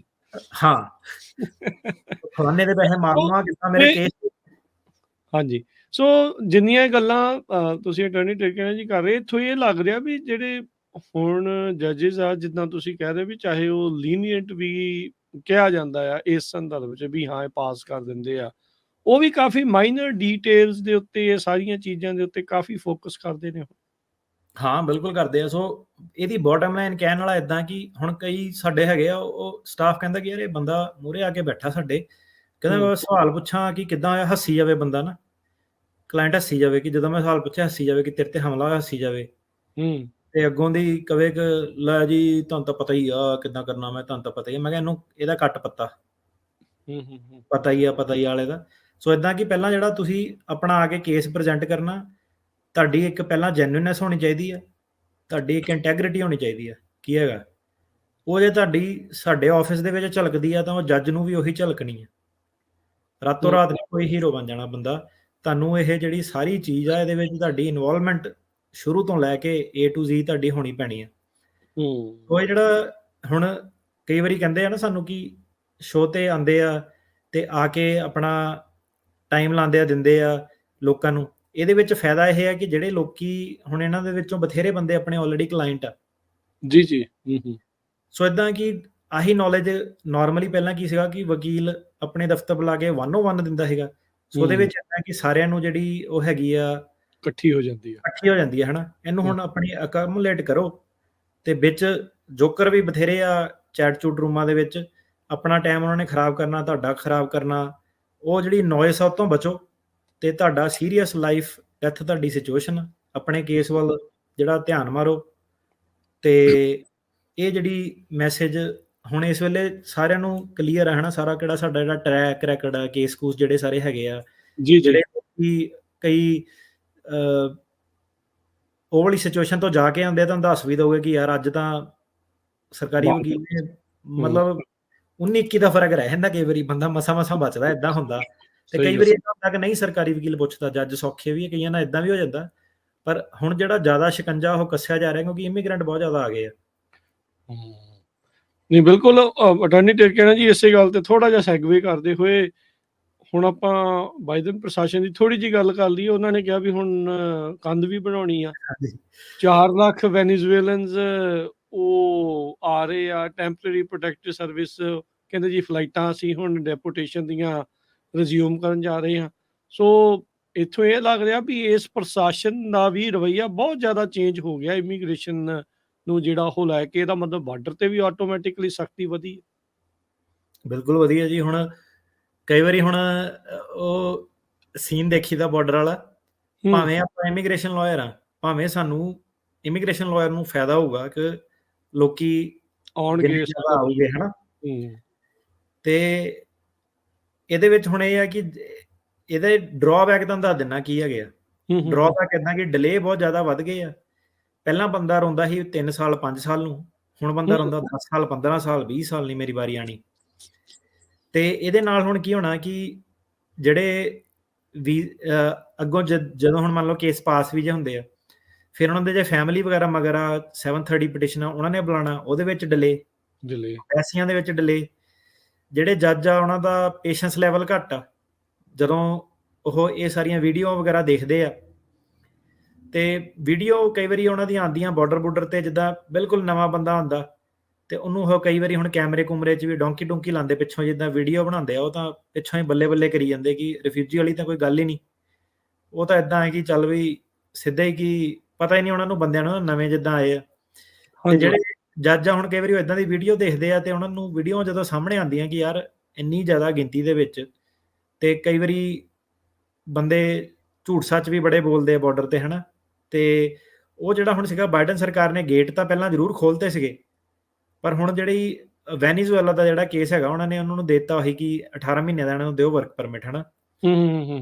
ਉਹਨਾਂ ਨੇ ਕੀ ਹੈ ਕਿ ਜਿਹਨਾਂ ਨੂੰ ਵਰਕ ਪਰਮਿਟ ਦੇਣਾ ਉਹਨਾਂ ਨੂੰ ਫਾਇਦਾ ਹੋਇਆ, ਪਰ ਜਿਹੜੇ ਏਜੰਟ ਆ ਪਿੱਛੋਂ ਉਹਨਾਂ ਨੇ ਕਹਿਣਾ ਕਿ ਉੱਥੇ ਪੱਕਾ ਕਰਨ ਦੇ ਆ। ਤੇ ਜਿਹੜਾ ਸਾਰਾ ਦੇਸ਼ ਆ ਉਹ ਕਹਿੰਦਾ ਭਾਈ ਜੇ ਵਰਕ ਪਰਮਿਟ ਮੈਨੂੰ ਜਾਂਦੇ ਨੂੰ ਦੇ ਦੇਣਾ, ਤੁਸੀਂ ਨਾਲ ਮੈਨੂੰ ਤੁਸੀਂ ਹਾਊਸਿੰਗ ਦੇ ਦੇਣੀ ਆ। ਤੇ ਆਮ ਜਿਹੜਾ ਇੱਕ ਐਵਰੇਜ ਬੰਦਾ ਉਹ ਕਹਿੰਦਾ ਰਿਚ ਟੈਕਸ ਦਾ ਰਿਚ ਵਾਲੀ ਸਕੀਮ ਜੇ ਪਾ ਦੇਣੀ ਆ ਕਿ ਥੱਲੜੇ ਲੈਵਲ ਤੇ ਰਿਸਪੌਂਸਿਬਿਲਿਟੀ ਕਿਸੇ ਨੇ ਲੈਣੀ, ਤੇ ਫੰਡਿੰਗ ਜਿਹੜੀ ਹੈਗੀ ਸਾਰੀ ਤੁਸੀਂ ਉਹ ਜਿਹੜਾ ਅਮੀਰ ਬੰਦੇ ਨੂੰ ਤੁਸੀਂ ਦੇਖਣਾ ਕਿ ਇਹ ਬੰਦਾ ਮਾੜਾ ਵਾ, ਇਹਨੂੰ ਟੈਕਸ ਦਾ ਰਿਚ ਵਾਲਾ ਕੰਮ ਕਰੋ। ਤੇ ਜਿਹੜੇ ਹੁਣ ਕਿੰਨੇ $4 ਬਿਲੀਅਨ ਮੇਰੇ ਖਿਆਲ ਉਹਨੇ ਮੰਗੇ ਸੀਗੇ ਕਿ ਇਨਫੋਰਸ ਉਹ ਕਰਨਾ ਹਨਾ ਜੀ। ਤੇ ਹੁਣ ਮੈਂ ਕਿਹਾ ਜਿਹੜੇ $1 ਬਿਲੀਅਨ ਆ, ਹੁਣ ਨਿਊਯਾਰਕ ਦਾ ਹਾਲ ਦੇਖ ਲਓ ਕੀ ਆ, ਸਕੂਲਾਂ ਦਾ ਹਾਲ ਦੇਖ ਲਓ, ਉੱਥੇ ਆਪਣੇ ਜਿਹੜਾ ਕ੍ਰਾਈਸਿਸ ਜਿਹੜਾ ਕਿੱਦਾਂ ਹੋਇਆ। ਦਾ ਮੇਅਰ ਚਲੋ ਆਪਣੇ ਸੁਣਨ ਵਾਲੇ ਤੇ ਦੇਖਣ ਵਾਲਿਆਂ ਨੂੰ ਅਪਡੇਟ ਕਰਦੇ ਜਾਈਏ। ਉਹ ਮੈਕਸੀਕੋ ਗਿਆ ਹੈ, ਕਹਿੰਦਾ ਸਾਡੇ ਨਹੀਂ ਹੈਗਾ ਭਾਈ ਰਾਹ। ਉਹ ਕਹਿੰਦਾ ਮੀ ਕਾਸਾ ਸੂ ਕਾਸਾ ਤਾਂ ਅਸੀਂ ਕਹਿ ਦਿੰਦੇ ਆ, ਪਰ ਤੁਹਾਡੀਆਂ ਪ੍ਰੋਬਲਮ ਸਾਡੀਆਂ ਪ੍ਰੋਬਲਮ ਆ। ਉਹਦੇ ਵੀ ਹੱਥ ਖੜ ਗਏ ਆ। ਉਹ ਬਹੁਤ ਹੀ ਲਿਬਰਲ ਸਿਟੀ ਆ, ਲਾਈਕ ਦਾ ਮੋਸਟ ਲਿਬਰਲ ਸਿਟੀਜ਼ ਦੇ ਵਿੱਚ ਆਉਂਦੀ ਆ ਨਿਊਯਾਰਕ ਸਿਟੀ। ਉਹ ਵੀ ਕਹਿੰਦੇ ਵੀ ਭਾਈ ਹੁਣ ਨਹੀਂ ਸਾਡੇ ਗੁਜ਼ਾਰਾ ਨਹੀਂ ਹੁੰਦਾ ਪਿਆ, ਬਸ ਹੋ ਗਈ। ਹੁਣ ਕੀ ਆ ਕਿ ਜਿਹੜੇ ਸੀਗੇ ਦੂਜੇ ਵਾਲੇ ਬਾਰਡਰ ਸਟੇਟ ਸੀਗੇ ਟੈਕਸਸ ਉਹ ਪਹਿਲਾਂ ਦੁਖੀ ਸੀਗੇ। ਹੂੰ ਉਹਨਾਂ ਨੇ ਜਦੋਂ ਬੱਸਾਂ ਭਰ ਕੇ ਇੱਧਰ ਨੂੰ ਭੇਜਣੇ ਸ਼ੁਰੂ ਕਰਤੇ ਉਹ ਕਹਿੰਦੇ ਫਿਰ ਤੁਸੀਂ ਡੀਲ ਕਰੋ। ਹੁਣ ਜਦੋਂ ਇੱਧਰ ਆ ਗਏ, ਹੁਣ ਦੂਰੋਂ ਤਾਂ ਬੰਦਾ ਕਹਿੰਦਾ ਕਿ ਨਹੀਂ ਹੋਮਲੈਸ ਬਹੁਤ ਵਧੀਆ ਵਾ, ਇਹਨਾਂ ਨੂੰ ਇਦਾਂ ਕਰਨਾ ਉਦਾਂ ਕਰਨਾ, ਤਾਂ ਜਦੋਂ ਫਿਰ ਆਪਣੇ ਬਿਜ਼ਨਸ ਦੇ ਮੂਹਰੇ ਆ ਕੇ ਤੰਬੂ ਲੱਗਦਾ ਜਾਂ ਤੁਹਾਡੇ ਘਰ ਮੂਹਰੇ ਲੱਗਦਾ। ਸੋ ਇਸ ਕੇਸ ਦੇ ਵਿੱਚ ਕੀ ਸੀਗਾ, ਜਿਹੜੇ ਉਹਨਾਂ ਦੇ ਜਵਾਕ ਸੀਗੇ ਸਕੂਲਾਂ ਦੇ ਵਿੱਚ, ਹੁਣ ਕਹੇ ਇਹਦਾ ਜਿਮ ਨਹੀਂ, ਹੁਣ ਇਹ ਤਾਂ ਜਿਮ ਨੂੰ ਨਾ ਉਹ ਕਰ ਦੇਣਾ। ਫਿਰ ਜਦੋਂ ਪਤਾ ਲੱਗਿਆ ਅੱਛਾ ਇਹ ਤਾਂ ਮੇਰੇ ਜਵਾਕ ਦਾ ਜਿਮ ਲੈ ਲਿਆ, ਇਹ ਤਾਂ ਮੇਰੇ ਜਵਾਕ ਦਾ ਆਡੀਟੋਰੀਅਮ ਲੈ ਲਿਆ। ਹੁਣ ਜਦੋਂ ਗੱਲ ਆਪਣੇ ਜਵਾਕਾਂ ਤੇ ਆ ਗਈ, ਫਿਰ ਨਾਲ ਹੀ ਓਪੀਨੀਅਨ ਚੇਂਜ ਹੋ ਗਿਆ ਕਿ ਲੈ ਬਈ ਇਮੀਗ੍ਰੈਂਟ ਤਾਂ ਮਾੜੇ ਬਹੁਤ ਆ, ਰਿਫਿਊਜੀ ਤਾਂ ਮਾੜੇ ਬਹੁਤ ਆ, ਹਨਾ। ਸੋ ਇਦਾਂ ਕਿ ਕਿਤੇ ਨਾ ਕਿਤੇ ਇੱਕ ਬੈਲੈਂਸਿੰਗ ਅਪਰੋਚ ਜਿਹੜੀ ਚਾਹੀਦੀ ਸੀਗੀ। ਜਿਹੜੇ ਬਾਰਡਰ ਤੇ ਆ ਬਿਆਨ, ਸਾਨੂੰ ਐਜ਼ ਅ ਲਾਇਰ ਬਹੁਤ ਫਾਇਦਾ ਕਿ ਜੇ ਬਿਆਨ ਨਾ ਹੋਣ ਤਾਂ ਬੰਦਾ ਆਪਣਾ ਦੱਸਦਾ, ਸਾਨੂੰ ਬੰਦਾ ਠੰਡੇ ਦਿਮਾਗ ਨਾਲ ਬਣਾ ਲੈਂਦਾ, ਹੈ ਨਾ। ਪਰ ਇਹਦੇ ਨਾਲ ਕੀ ਆ ਕਿ ਜਦੋਂ ਬਿਆਨ ਹੁੰਦੇ ਸੀਗੇ, ਇੱਕ ਬੰਦੇ ਨੂੰ ਉੱਥੇ ਜ਼ਿੰਮੇਵਾਰੀ ਚੱਕਣੀ ਪੈਂਦੀ ਸੀ ਕਿ ਮੇਰੇ ਬਿਆਨ ਹੋਣੇ ਆ, ਪਾਸ ਜਾਂ ਫੇਲ ਮੈਨੂੰ ਇੱਥੋਂ ਕਰ ਦੇਣਾ, ਤੇ ਇੱਕ ਇਮਤਿਹਾਨ ਉਹਦਾ ਪਹਿਲਾਂ ਹੀ ਹੋ ਜਾਂਦਾ ਹੈਗਾ, ਹੈ ਨਾ। ਸੋ ਬਿਆਨਾਂ ਨਾਲ ਕੀ ਆ ਕਿ ਜਿਹੜਾ ਬਿਲਕੁਲ ਫਰਾਡ ਕੇਸ ਆ, ਨਹੀਂ ਜਿਹਨੂੰ ਕੱਖ ਪਤਾ, ਉੱਥੋਂ ਹੀ ਵੈਟ ਆਊਟ ਹੋ ਜਾਂਦਾ ਹੈਗਾ। ਤੇ ਜਦੋਂ ਬਿਆਨ ਨਹੀਂ ਹੋਏ ਉਦੋਂ ਕੀ ਸੀਗਾ ਲੋਕਾਂ ਨੂੰ ਕਿ ਇਹਨਾਂ ਤਾਂ ਬਾਰਡਰ ਖੋਲਤਾ, ਜਿਹੜਾ ਮਰਜ਼ੀ ਆ ਜਾਵੇ, ਹੈ ਨਾ। ਤੇ ਜਿਹੜਾ ਸਿਸਟਮ ਉਹਨੂੰ ਆਈ ਥਿੰਕ ਥੋੜੀ ਜਿਹੀ ਬੈਲੈਂਸਡ ਅਪਰੋਚ ਚਾਹੀਦੀ ਆ। ਇਹਨਾਂ ਨੇ ਜਿੱਦਾਂ ਆਪਣਾ ਮੋਹਰਾ ਬਣਾ ਲਿਆ ਕਿ ਪੋਲੀਟਿਕਸ ਨੇ ਕਿ ਕਦੀ ਦਰਵਾਜ਼ਾ ਖੋਲਤਾ, ਕਦੀ ਦਰਵਾਜ਼ਾ ਬੰਦ ਕਰਤਾ। ਮੈਂ ਤਾਂ ਕਹਿੰਦਾ ਨਾ ਦਰਵਾਜ਼ਾ ਖੋਲੋ, ਨਾ ਦਰਵਾਜ਼ਾ ਬੰਦ ਕਰਨ ਦੀ ਲੋੜ ਕਰੋ, ਆਪਣਾ ਸਟਾਫ ਉੱਥੇ ਤੈਨਾਤ ਕਰੋ, ਬਿਆਨ ਲਾਓ ਪੂਰੇ ਆਰਾਮ ਨਾਲ, ਟਰਾਂਸਲੇਟਰ ਇੰਟਰਪ੍ਰੇਟਰ ਉਹਨਾਂ ਨੂੰ ਦਿਓ, ਟਾਈਮ ਲਾਓ ਆਪਣਾ, ਟਾਈਮ ਲਾਓ ਉਹਨਾਂ ਦੇ, ਪੁੱਛੋ ਉਹਨਾਂ ਨੂੰ ਕੀ ਆ ਕਿੱਦਾਂ ਵਾ। ਜੇ ਉਹਨਾਂ ਦੇ ਬਿਆਨ ਸਹੀ ਆ, ਉਹਨਾਂ ਨੂੰ ਪਾਵਰ ਦਿਓ ਕਿ ਇਹਨਾਂ ਨੂੰ ਉੱਥੇ ਅਸਾਈਲਮ ਗ੍ਰਾਂਟ ਕਰੋ। ਵਕੀਲ ਵਕੂਲ ਦੀ ਵੀ ਕਾਹਦੀ ਲੋੜ ਆ, ਜੇ ਤੁਹਾਨੂੰ ਬੰਦਾ ਸਾਰਾ ਕੁਝ ਲਿਆ ਕੇ ਦੇ ਰਿਹਾ, ਤੁਸੀਂ ਬਾਰ-ਬਾਰ ਪੁੱਛ ਕੇ ਕੀ ਕਰਨਾ ਹੈਗਾ। ਮਿਲੀਅਨਾਂ ਚ ਹੁਣ ਲੋਕ ਆ ਗਏ ਆ, ਵਕੀਲ ਨੇ ਕਿੰਨੇ ਕੁ ਕੇਸ ਕਰ ਲੈਣੇ ਆ, ਕਿਤੇ ਹਫਤੇ ਦੇ 40-50 ਕੇਸ ਕਰ ਲੂਗਾ, ਕਿੰਨੇ ਕੁ ਕਰੂਗਾ, ਕਿੰਨੇ ਕੁ ਵਕੀਲ ਇੱਥੇ ਹੋਣੇ, 10,000 ਤੋਂ ਤੇ ਜ਼ਿਆਦਾ ਵਕੀਲ ਨਹੀਂ ਹੋਣੇ। ਹੁਣ ਜਿਹੜੇ ਹਿਸਾਬ ਨਾਲ ਮਿਲੀਅਨ ਦੇ ਵਿੱਚ ਲੋਕ ਆਏ ਆ, ਇੰਨੇ ਤਾਂ ਇਹਨਾਂ ਦੇ ਤਾਂ ਮੈਂ ਕਿਹਾ ਸਾਰੀ ਉਮਰ ਇਹਨਾਂ ਨੇ ਲੋਕਾਂ ਨੂੰ 50-50 ਸਾਲ ਲਾ ਦੇਣਾ ਇੱਥੇ। ਜੀ ਜੀ ਜੀ ਜੀ। ਉਦੋਂ ਫੈਮਿਲੀ ਵਾਲੇ ਵੱਖਰੇ ਦੁਖੀ ਆ ਵੀ ਉਹ ਬਹੁਤ ਸਲੋ ਆ। ਹੁਣ ਉਹ ਇਸ ਗੱਲੋਂ ਦੁਖੀ ਰਹਿੰਦੇ ਸੀਗੇ ਵੀ ਇਹਨਾਂ ਦੀ ਵਾਰੀ ਜਲਦੀ ਆ ਜਾਂਦੀ, ਸਾਡੇ ਵਾਲੇ ਵਿਚਾਰੇ ਪਹੁੰਚਦੇ ਨਹੀਂ। ਹੁਣ ਇਹਦੇ ਵਿੱਚ ਡਿਲੇ ਵੀ ਨਾਲ ਵੱਧ ਜਾਣੇ, ਉੱਧਰ ਵੀ ਡਿਲੇ ਵੱਧ ਜਾਣੇ, ਸੋ ਸਾਰੇ ਦੁਖੀ ਹੋਈ ਦੁਖੀ ਆ ਹੁਣ ਅੱਗੇ ਤਾਂ। ਹੁਣ ਇਮੀਗ੍ਰੇਸ਼ਨ ਰਿਫਾਰਮ ਵਾਲਾ ਤੇ ਹਿਸਾਬ ਹੀ ਨਹੀਂ ਨਾ ਹੋ ਸਕਦਾ। ਉਹ ਤੇ ਗੱਲਬਾਤ ਸ਼ੁਰੂ ਹੋਈ ਸੀ ਇਹਨਾਂ ਦੀ, 10 ਮਿਲੀਅਨ ਲੋਕੀ ਕੱਚੇ ਆ ਜਿਹੜੇ ਹਿਸਟੋਰੀਕਲੀ ਸੀਗੇ, ਤੇ ਹੁਣ ਜਿਹੜਾ ਬਾਰਡਰ ਖੁੱਲਿਆ ਬੰਦਿਆਂ ਦਾ, ਤਾਂ ਹੁਣ ਬਾਰਡਰ ਜਦੋਂ ਖੁੱਲ ਗਿਆ ਉਹਦਾ ਤਾਂ ਪਤਾ ਹੀ ਨਹੀਂ ਲੱਗਾ ਫਿਰ ਕਿ ਕੌਣ ਕਦੋਂ ਆਇਆ ਵਾ। ਉਹ ਤਾਂ ਬੰਦਾ ਕਹੂਗਾ ਮੈਂ ਇੱਥੇ 1990 ਦਾ ਬੈਠਾ, ਮੈਂ ਇੱਥੇ 2005 ਚ ਆਇਆ ਸੀਗਾ। ਤੇ ਉਹ ਹੁਣ ਜਿਹੜੀ ਸਿਚੁਏਸ਼ਨ ਆ ਇਮੀਗ੍ਰੇਸ਼ਨ ਰਿਫਾਰਮ ਵਾਲੀ ਗੱਲ ਜਿਹੜੇ ਹਿਸਾਬ ਨਾਲ ਆ ਗਿਆ, ਹੁਣ ਨਹੀਂ ਇਹ ਪਾਸਪੋਰਟ ਹੋਣਾ। ਹੁਣ ਤੇ ਇਹਦੀ ਗੱਲ ਵੀ ਪਿਛਲੀ ਵਾਰੀ ਤਾਂ ਤੁਸੀਂ ਦੇਖਿਓ ਕਿ ਡੈਮੋਕ੍ਰੈਟ ਜਿਹੜੇ ਸੀਗੇ, ਉਹ ਗੱਲ ਉਹਨਾਂ ਦਾ ਮੁੱਦਾ ਸੀਗਾ ਇਹ ਕਿ ਇਮੀਗ੍ਰੇਸ਼ਨ ਰਿਫਾਰਮ ਪਾਸ ਕਰਨਾ। ਆਪਾਂ ਕਿੰਨਾ ਰੇਡੀਓ ਤੇ ਡਿਸਕਸ ਕੀਤਾ ਹਨਾ ਕਿ ਮੈਂ ਕਰ ਦੇਣਾ। ਅੱਜ ਦੀ ਡੇਟ 'ਚ ਕਹਿ ਕੇ ਦਿਖਾਵੇ ਬਾਈਡਨ ਕਿ ਮੈਂ ਇਮੀਗ੍ਰੇਸ਼ਨ ਰਿਫਾਰਮ ਕਰਨਾ ਵਾ, ਅਗਲਾ ਜਦੋਂ ਬੰਦਾ ਬਣਾਉਣ ਲੱਗ ਗਿਆ ਤਾਂ ਰਿਫਾਰਮ ਕਿੱਥੋਂ ਹੋ ਜੂ। ਸੋ ਤੁਸੀਂ ਆਪ ਹੀ ਸਮਝ ਲਓ ਵੀ ਕਿੰਨੀ ਜ਼ਿਆਦਾ ਸਿਚੁਏਸ਼ਨ ਜਿਹੜੀ ਆ ਇਹ 3 ਸਾਲਾਂ 'ਚ ਚੇਂਜ ਹੋ ਗਈ ਆ ਜਦੋਂ ਤੋਂ ਸਹੁੰ ਚੁੱਕੀ ਆ ਜੋ ਬਾਈਡਨ ਉਹਨਾਂ ਨੇ, ਪ੍ਰੈਜ਼ੀਡੈਂਟ ਬਾਈਡਨ ਨੇ। ਸੋ ਆਉਣ ਵਾਲੇ ਸਮੇਂ 'ਚ ਕੋਈ ਇਹਦਾ ਹੈ ਨਹੀਂ ਆ। ਇਹ ਜੋ ਵੈਸੇ ਹਾਲਾਤ ਲੱਗ ਰਹੇ, ਚਲੋ ਭਵਿੱਖਬਾਣੀ ਕੋਈ ਨਹੀਂ, ਇਹ ਨਹੀਂ ਆ ਵੀ ਇਹ ਇਦਾਂ ਹੀ ਹੋਣਾ ਆ ਜਾਂ ਉਦਾਂ ਹੀ ਹੋਣਾ ਆ। ਕੋਈ ਮੈਰਿਟ ਬੇਸ ਸਿਸਟਮ ਦੀ ਗੱਲ ਕਰਦਾ ਹੈ ਕੈਨੇਡਾ ਦੇ ਵਾਂਗੂ, ਕੋਈ ਕਹਿੰਦੇ ਜਾਪਾਨ ਵਾਂਗੂ ਕਰ ਦੋ ਹੀ ਕਿਸੇ ਨੂੰ ਨਾ, ਕੰਮ ਹੀ ਜਿਹੜਾ ਉਹ ਤਾਂਟਾ ਹੀ ਜਿਹੜਾ ਉਹ ਨਿਬੇੜ ਦੋ। ਰੀਸੈਂਟਲੀ ਪ੍ਰੈਜ਼ੀਡੈਂਟ ਬਾਈਡਨ ਨੇ ਕੁਛ ਕੁ ਮਹੀਨੇ ਪਹਿਲਾਂ ਇਦਾਂ ਦੀਆਂ ਗੱਲਾਂ ਜਿਹੜੀਆਂ ਉਹ ਕੀਤੀਆਂ ਸੀਗੀਆਂ ਵੀ ਜਿਹੜਾ ਬੋਰਨ ਨਹੀਂ ਆ ਉਹ ਰਹਿਣ ਦੋ, ਉਹਨੂੰ ਇਦਾਂ ਨਹੀਂ, ਉਹਨੂੰ ਉਦਾਂ ਨਹੀਂ, ਜਾਂ ਸੋ ਯੂ ਨੈਵਰ ਨੋ ਇਹ ਕਦੋਂ ਪੋਲੀਟੀਕਲ ਹਵਾ ਕਿੱਦਾਂ ਦੀ ਚੱਲ ਜਾਣੀ ਆ। ਇਵੈਂਚੁਅਲੀ ਤਾਂ ਲਾ ਮੇਕਰਸ ਨੇ ਜਿਹੜਾ ਇਹ ਡਿਸਾਈਡ ਕਰਨਾ ਹੈ, ਉਹਨਾਂ ਨੇ ਜਿਹੜਾ ਰਿਫਾਰਮ ਕੋਈ ਲੈ ਕੇ ਆਉਣਾ ਆ। ਹਾਲ ਦੀ ਘੜੀ ਕੋਈ ਦੂਰ ਤੱਕ ਇਹ ਨਜ਼ਰ ਨਹੀਂ ਆ ਰਿਹਾ। ਸਖਤੀ ਜ਼ਰੂਰ ਵੱਧਦੀ ਜਿਹੜੀ ਉਹ ਨਜ਼ਰ ਆਉਂਦੀ ਆ। ਐਗਜ਼ੈਕਟਿਵ ਪਾਵਰਸ ਉਸ ਬ੍ਰਾਂਚ ਕੋ ਹੈਗੀਆਂ ਵਾਈਟ ਹਾਊਸ ਦੇ ਕੋਲ, ਉਹ ਆਪਣੀਆਂ ਵਰਤਦੇ ਰਹਿੰਦੇ ਆ, ਚਾਹੇ ਉਹ ਇੱਕ ਦੀ ਤੋੜਨ ਨੂੰ ਲੱਗੇ ਹੋਣ ਤੇ ਚਾਹੇ ਉਹ ਕੋਈ ਨਵੀਂ ਬਣਾਉਣ ਨੂੰ ਜਿਹੜੀ ਇਹ ਚੀਜ਼ ਨੂੰ ਕਰਦੇ ਹੋਣ। ਪਰ ਇਹ ਸਾਰਾ ਕੁਝ ਜਿਹੜਾ ਉਹ ਚੱਲੀ ਜਾ ਰਿਹਾ ਆ। ਸੋ ਬੈਕ ਟੂ ਜਿਹੜੇ ਆਪਾਂ ਕੋਰਟ ਦੀ ਸਥਿਤੀ ਨੂੰ ਲੈ ਕੇ ਜਿਹੜੀ ਉਹ ਗੱਲ ਕਰੀਏ, ਆਈ ਨੋ ਆਪਾਂ ਕਾਫੀ ਵਾਰੀ ਇਸ ਦੇ ਉੱਤੇ ਇਹ ਗੱਲ ਕੀਤੀ ਆ, ਬਟ ਬਾਰ-ਬਾਰ ਗੱਲ ਕਰਦੇ ਆ ਤਾਂ ਉਹਦੇ ਨਾਲ ਅਸਰ ਜਿਹੜਾ ਉਹ ਜ਼ਰੂਰ ਜਿਹੜਾ ਉਹ ਹੁੰਦਾ ਆ। ਸੋ ਜਿੱਦਾਂ ਤੁਸੀਂ ਗੱਲਾਂ ਕਰ ਰਹੇ ਸੀ ਅਟਾਰਨੀ ਜਨਰਲ ਜੀ ਵੀ ਤਿਆਰੀ ਹੋਣੀ ਚਾਹੀਦੀ ਆ, ਲੇਟ ਨਾ ਹੋਵੋ ਆਪਣੀ ਉਸ ਚੀਜ਼ ਦੇ ਵਿੱਚ। ਹੋਰ ਕਿਹੜੀਆਂ ਗੱਲਾਂ ਦੇ ਉੱਤੇ ਫੋਕਸ ਜਿਹੜਾ ਉਹ ਹੋਣਾ ਚਾਹੀਦਾ ਆ ਜਿਹੜਾ ਅਸਾਈਲਮ ਸੀਕਰ ਹੈਗਾ ਉਸ ਨੂੰ? ਸੈਨ ਫ੍ਰਾਂਸਿਸਕੋ 'ਚ ਹੁਣ ਹੋ ਗਿਆ ਮੈਟਰ ਆਫ ਆਰਕੇਕੇ, ਉਹਨਾਂ ਨੇ ਬਣਾ ਲਿਆ ਆਪਣਾ ਥੱਦਾ ਪੂਰਾ ਸੈਨ ਫ੍ਰਾਂਸਿਸਕੋ ਵਾਲਿਆਂ ਨੇ। ਤੇ ਪਿਛਲੇ ਹਫਤੇ ਸਾਡਾ ਕੇਸ ਸੀਗਾ ਤੇ ਕੇਸ ਪਾਸ ਕਰਤਾ ਉਹਨੇ, ਪਰ ਮੈਟਰ ਆਫ ਆਰਕੇਕੇ ਲਾਇਆ ਉੱਤੇ ਜਿਹੜੀ ਬਹਿਸ ਚੱਲਦੀ ਰਹੀ ਕਾਫੀ 1.5-2 ਘੰਟੇ। ਇੱਕ ਤੇ ਇੱਕ ਵਾਰੀ ਬਰੀਫਲੀ ਦੱਸ ਦਿਓ ਮੈਟਰ ਆਫ ਆਰ ਕੀ ਚੱਲਿਆ ਸੀ। ਕੀ ਆ ਕਿ ਉਹਨਾਂ ਨੇ ਨਾ 50-60 ਸੈਂਪਲ ਰੈਂਡਮ ਚੱਕਦੇ ਆ ਕੇਸਾਂ ਦੇ ਵਿੱਚੋਂ ਦੀ ਹਰ ਸਾਲ ਦੇ, ਤੇ ਉਹਨੇ ਉਹਦੀ ਸਮਰੀ ਕੀਤੀ ਸੀ, 10 ਪੁਆਇੰਟ ਉਹ ਬਣਾ ਕੇ ਲੈ ਕੇ ਆਈ ਸੀਗੀ ਸਰਕਾਰੀ ਵਕੀਲ। ਉਹਦੇ ਵਿੱਚ ਪਹਿਲਾ ਪੁਆਇੰਟ ਸੀਗਾ, ਮੇਰੇ ਐਕਚੁਅਲੀ ਮੋਰੇ ਹੈਗਾ, ਮੈਂ ਤੁਹਾਨੂੰ ਪੜ੍ਹ ਕੇ ਦੱਸ ਦੇਣਾ, ਐਡੀ ਦੂਰ ਜਾਣ ਦੀ ਲੋੜ ਨਹੀਂ ਜੀ। ਉਹਦੇ ਵਿੱਚ ਪਹਿਲਾ ਪੁਆਇੰਟ ਸੀਗਾ ਕਿ ਤਕਰੀਬਨ ਜਿਹੜੇ ਲੋਕੀ ਕਹਿੰਦੇ ਆ ਉਹਨਾਂ 'ਚ 2 ਜਾਂ 3 ਵਾਰੀ ਉਹਨਾਂ ਤੇ ਹਮਲਾ ਜਿਹੜਾ ਉਹ ਹੋਇਆ। ਅੱਛਾ। ਤੇ ਫਿਰ ਉਹ ਕਹਿੰਦੀ ਕਿ ਜਿਹੜਾ ਇਹ ਹਮਲਾ ਵਾ ਇਹ ਰਾਹ 'ਚ ਹੋਇਆ, ਇਹ ਜਿਹੜੇ ਹਮਲੇ ਆ, ਜਦੋਂ ਇਹ ਹਮਲਾ ਸੀਗਾ ਜਾਂ ਇਹ ਪੋਸਟਰ ਲਾਉਂਦੇ ਸੀਗੇ ਜਾਂ ਇਹ ਖੂਨਦਾਨ ਦੇ, ਅੱਖਾਂ ਦਾਨ ਦੇ ਕੈਂਪ ਤੋਂ ਆਉਂਦੇ ਸੀਗੇ ਤਕਰੀਬਨ ਸਾਰੇ। ਫਿਰ ਕਹਿੰਦੀ ਕਿ ਜਿਹੜਾ ਇਹਦੇ ਵਿੱਚ ਹਮਲਾ ਜਿਹੜਾ ਹੋਇਆ, ਤੀਜਾ ਪੁਆਇੰਟ ਉਹਦਾ, ਕਿ ਇਹ ਸਾਰੇ ਹਮਲਿਆਂ ਦੇ ਵਿੱਚ ਉਹਨੂੰ ਗੱਡੀ ਤੇ ਆ ਕੇ ਕੱਟ ਮਾਰਿਆ, ਸਾਰਿਆਂ ਨੂੰ ਰੋਕਿਆ ਤੇ ਉਹਨੂੰ ਕਿਹਾ ਤੂੰ ਪਾਰਟੀ ਛੱਡ ਦੇ, ਸਾਡੇ ਨਾਲ ਆ ਕੇ ਕੰਮ ਕਰ ਤੇ ਨਸ਼ੇ ਵੇਚ। ਤੇ ਬੰਦੇ ਨੇ ਕਿਹਾ ਨਹੀਂ, ਮੈਂ ਨਹੀਂ ਨਸ਼ੇ ਵੇਚਣੇ, ਮੈਂ ਆਪਣੀ ਪਾਰਟੀ ਲਈ ਕੰਮ ਕਰਨਾ। ਤੇ ਫਿਰ ਉਹਨੂੰ ਕੁੱਟਿਆ। ਤੇ ਕਹਿੰਦੀ ਜਿੰਨੇ ਵੀ ਹਮਲੇ ਆ, ਜਿੰਨੇ ਵੀ ਸਾਰੇ ਲੋਕੀ ਆ, ਸਾਰਿਆਂ ਦੇ ਵਿੱਚ ਜਿਹੜਾ ਬਚਾਅ ਸੀਗਾ, ਉਹਨੇ ਰੌਲਾ ਪਾਇਆ ਤੇ ਖੇਤਾਂ 'ਚ ਕਿਸਾਨ ਕੰਮ ਕਰਦੇ ਸੀ ਉਹ ਆ ਗਏ, ਤੇ ਜੇ ਜਾਂ ਤੇ ਫਿਰ ਉਹ ਗਵਾਂਢ 'ਚ ਸੀਗਾ, ਉੱਥੇ ਸ਼ੌਪਕੀਪਰ ਆ ਗਏ, ਜਾਂ ਗਵਾਂਢੀਆਂ ਨੇ ਬਾਹਰ ਨਿਕਲ ਕੇ ਉਹਨੂੰ ਬਚਾ ਲਿਆ ਤੇ ਉਹ ਭੱਜ ਗਏ, ਤੇ ਜਾਂਦੇ ਜਾਂਦੇ ਉਹਨੂੰ ਵਾਰਨਿੰਗ ਦੇ ਕੇ ਗਏ। ਤੇ ਫਿਰ ਹਾਂ ਕਹਿੰਦੀ ਫਿਰ ਉਹ ਹਸਪਤਾਲ ਪਹੁੰਚ ਗਿਆ, ਤੇ ਫਿਰ ਥੋੜਾ ਚਿਰ ਲੁਕ ਛਿਪ ਕੇ ਰਿਹਾ, ਤੇ ਪੁਲਿਸ ਵਾਲੇ ਨੇ ਕਿਹਾ ਤੇਰੀ ਮਦਦ ਨਹੀਂ ਕਰਨੀ, ਵਾਪਸ ਆਇਆ ਤੇ ਤੇਰੇ ਤੇ ਪਰਚਾ ਕਰ ਦੇਣਾ ਵਾ। ਤੇ ਸਾਰੇ ਉਹਨੇ 10 ਪੁਆਇੰਟ ਲਿਖੇ। ਉਹਨੇ ਕਿਹਾ ਆ ਜਿਹੜੇ 10 ਪੁਆਇੰਟ ਨੇ, ਇਹਦੇ ਆਧਾਰ ਤੇ ਇਹਨਾਂ ਦਾ ਕਿ ਪੁਲਿਸ ਨੇ ਕਿਹਾ ਕਿ ਤੇਰੀ ਮਦਦ ਨਹੀਂ ਕੋਈ ਕਰਨੀ, ਦੁਬਾਰਾ ਆਇਆ ਤੇਰੇ ਤੇ ਪਰਚਾ ਕਰ ਦੇਣਾ। ਫਿਰ ਜੀ ਬੰਦੇ ਨੇ ਦੁਬਾਰਾ ਹਿੰਮਤ ਜਟਾਈ ਤੇ ਫਿਰ ਕੰਮ ਕਰਦਾ ਰਿਹਾ। ਤੇ ਦੂਜੀ ਵਾਰੀ ਜਦੋਂ ਗਿਆ ਤੇ ਫਿਰ ਦੁਬਾਰਾ ਉਹਨੂੰ ਜਦੋਂ ਘੇਰਾ ਪਾਇਆ, ਤੇ ਕਹਿੰਦੀ ਸਾਰਿਆਂ ਨੇ ਕਿਹਾ ਕਿ ਤੈਨੂੰ ਪਹਿਲਾਂ ਵੀ ਮਨਾ ਕੀਤਾ ਸੀ, ਤੂੰ ਹਟਿਆ ਨਹੀਂ, ਤੇ ਐਤਕੀ ਨਹੀਂ ਤੈਨੂੰ ਛੱਡਣਾ। ਤੇ ਕਹਿੰਦੀ ਫਿਰ ਅਗਲਾ ਪੁਆਇੰਟ ਫਿਰ ਦੁਬਾਰਾ ਬੰਦੇ ਨੇ ਰੌਲਾ ਪਾਇਆ ਤੇ ਬਚ ਗਿਆ। ਤੇ ਐਤਕੀ ਪਰ ਸੱਟ ਥੋੜੀ ਜ਼ਿਆਦਾ ਲੱਗ ਗਈ ਸੀਗੀ, ਤੇ ਫਿਰ ਡਾਕਟਰੀ ਇਲਾਜ ਤੋਂ ਬਾਅਦ ਘਰੇ ਚਲ ਗਿਆ। ਫਿਰ ਉਸ ਤੋਂ ਬਾਅਦ ਆਪਣੇ ਕਹਿੰਦੀ ਰਿਸ਼ਤੇਦਾਰਾਂ ਦੇ ਚਲ ਗਿਆ। ਤੇ ਕਹਿੰਦੀ ਜਿੰਨੇ ਵੀ ਕੇਸ ਆ ਨਾ, ਪਹਿਲਾਂ ਕਹਿੰਦੀ ਜਿਹੜਾ ਪਹਿਲਾ ਵਾਲਾ ਵਕੀਲ ਹੁੰਦਾ ਵਾ, ਉਹ ਕਹਿੰਦਾ ਕਿ ਜਦੋਂ ਪਹਿਲੀ ਵਾਰੀ ਐਪਲੀਕੇਸ਼ਨ ਭਰੀ ਸੀ, ਉਦੋਂ ਜਿਹੜਾ ਆਪਣਾ ਘਰ ਦਾ ਹੀ ਐਡਰੈਸ ਲਿਖਿਆ ਹੈਗਾ, ਤੇ ਹੁਣ ਆ ਕੇ ਥੋੜਾ ਜਿਹਾ ਗਿਆਨ ਮਿਲ ਗਿਆ ਇਹਨਾਂ ਨੂੰ। ਤੇ ਹੁਣ ਕਹਿੰਦੀ ਵਿੱਚ ਸਾਰੇ ਜਿਹੜੀਆਂ ਐਪਲੀਕੇਸ਼ਨਾਂ ਉਹ ਕਹਿੰਦੀਆਂ ਕਿ ਨਹੀਂ ਮੈਂ ਆਪਣੇ ਰਿਸ਼ਤੇਦਾਰਾਂ ਦੇ ਵੀ ਗਿਆ ਸੀ, ਮੈਂ ਆਪਣੀ ਐਪਲੀਕੇਸ਼ਨ ਚੇਂਜ ਕਰਨੀ ਆ, 2 ਮਹੀਨੇ ਦਾ ਮੇਰਾ ਲੁਕਾਉਣ ਵਾਲਾ ਵੀ ਵਿੱਚ ਪਾਓ। ਤੇ ਫਿਰ ਕਹਿੰਦੀ ਸਾਰਿਆਂ ਨੂੰ, ਕਹਿੰਦੇ ਜਦੋਂ ਲੁਕੇ ਸੀਗੇ ਤੇ ਉਹਨੂੰ ਫਿਰ ਪਿੱਛੋਂ ਵੀ ਬੰਦੇ ਲੱਭਦੇ ਰਹੇ, ਘਰੇ ਬੰਦੇ ਲੱਭਦੇ ਰਹੇ, ਆਉਂਦੇ ਰਹੇ। ਤੇ ਫਿਰ ਘਰਦੇ ਨੇ ਪਲਾਨ ਬਣਾਇਆ ਕਿ ਭਾਈ ਹੁਣ ਤਾਂ ਤੇਰਾ ਕੰਮ ਬਹੁਤ ਔਖਾ ਵਾ, ਹੁਣ ਤਾਂ ਤੈਨੂੰ ਬਾਹਰ ਜਾਣ 'ਚ ਹੀ ਉਹ ਆ। ਤੇ ਫਿਰ ਕਿਤੇ ਹੋਰ ਨਹੀਂ, ਥਾਈਲੈਂਡ ਨਹੀਂ, ਉਹ ਨਹੀਂ, ਉੱਥੇ ਨਹੀਂ, ਚੱਕ ਬਈ ਸਿੱਧਾ ਹੀ ਅਮਰੀਕਾ। ਸੋ ਬੇਸਿਕਲੀ ਉਹਨਾਂ ਨੇ ਜਿਹੜੇ ਪੁਆਇੰਟ ਦੱਸੇ ਵੀ ਸਿਮਿਲੈਰਿਟੀ ਆਫ ਆਲ ਕੇਸਿਸ ਦੱਸ ਰਹੇ। ਹਾਂਜੀ, ਸਿਮਿਲੈਰਿਟੀ ਆਫ ਆਲ ਕੇਸਿਸ, ਕਹਿੰਦੀ ਸਾਰੀ ਜਿਹੜੇ ਬਿਆਨ ਉਹ ਸਿਮਿਲਰ ਆ, ਜੱਜ ਵੀ ਸਾਰੇ ਜਿਹੜੇ ਉਹ ਆ ਨਾ।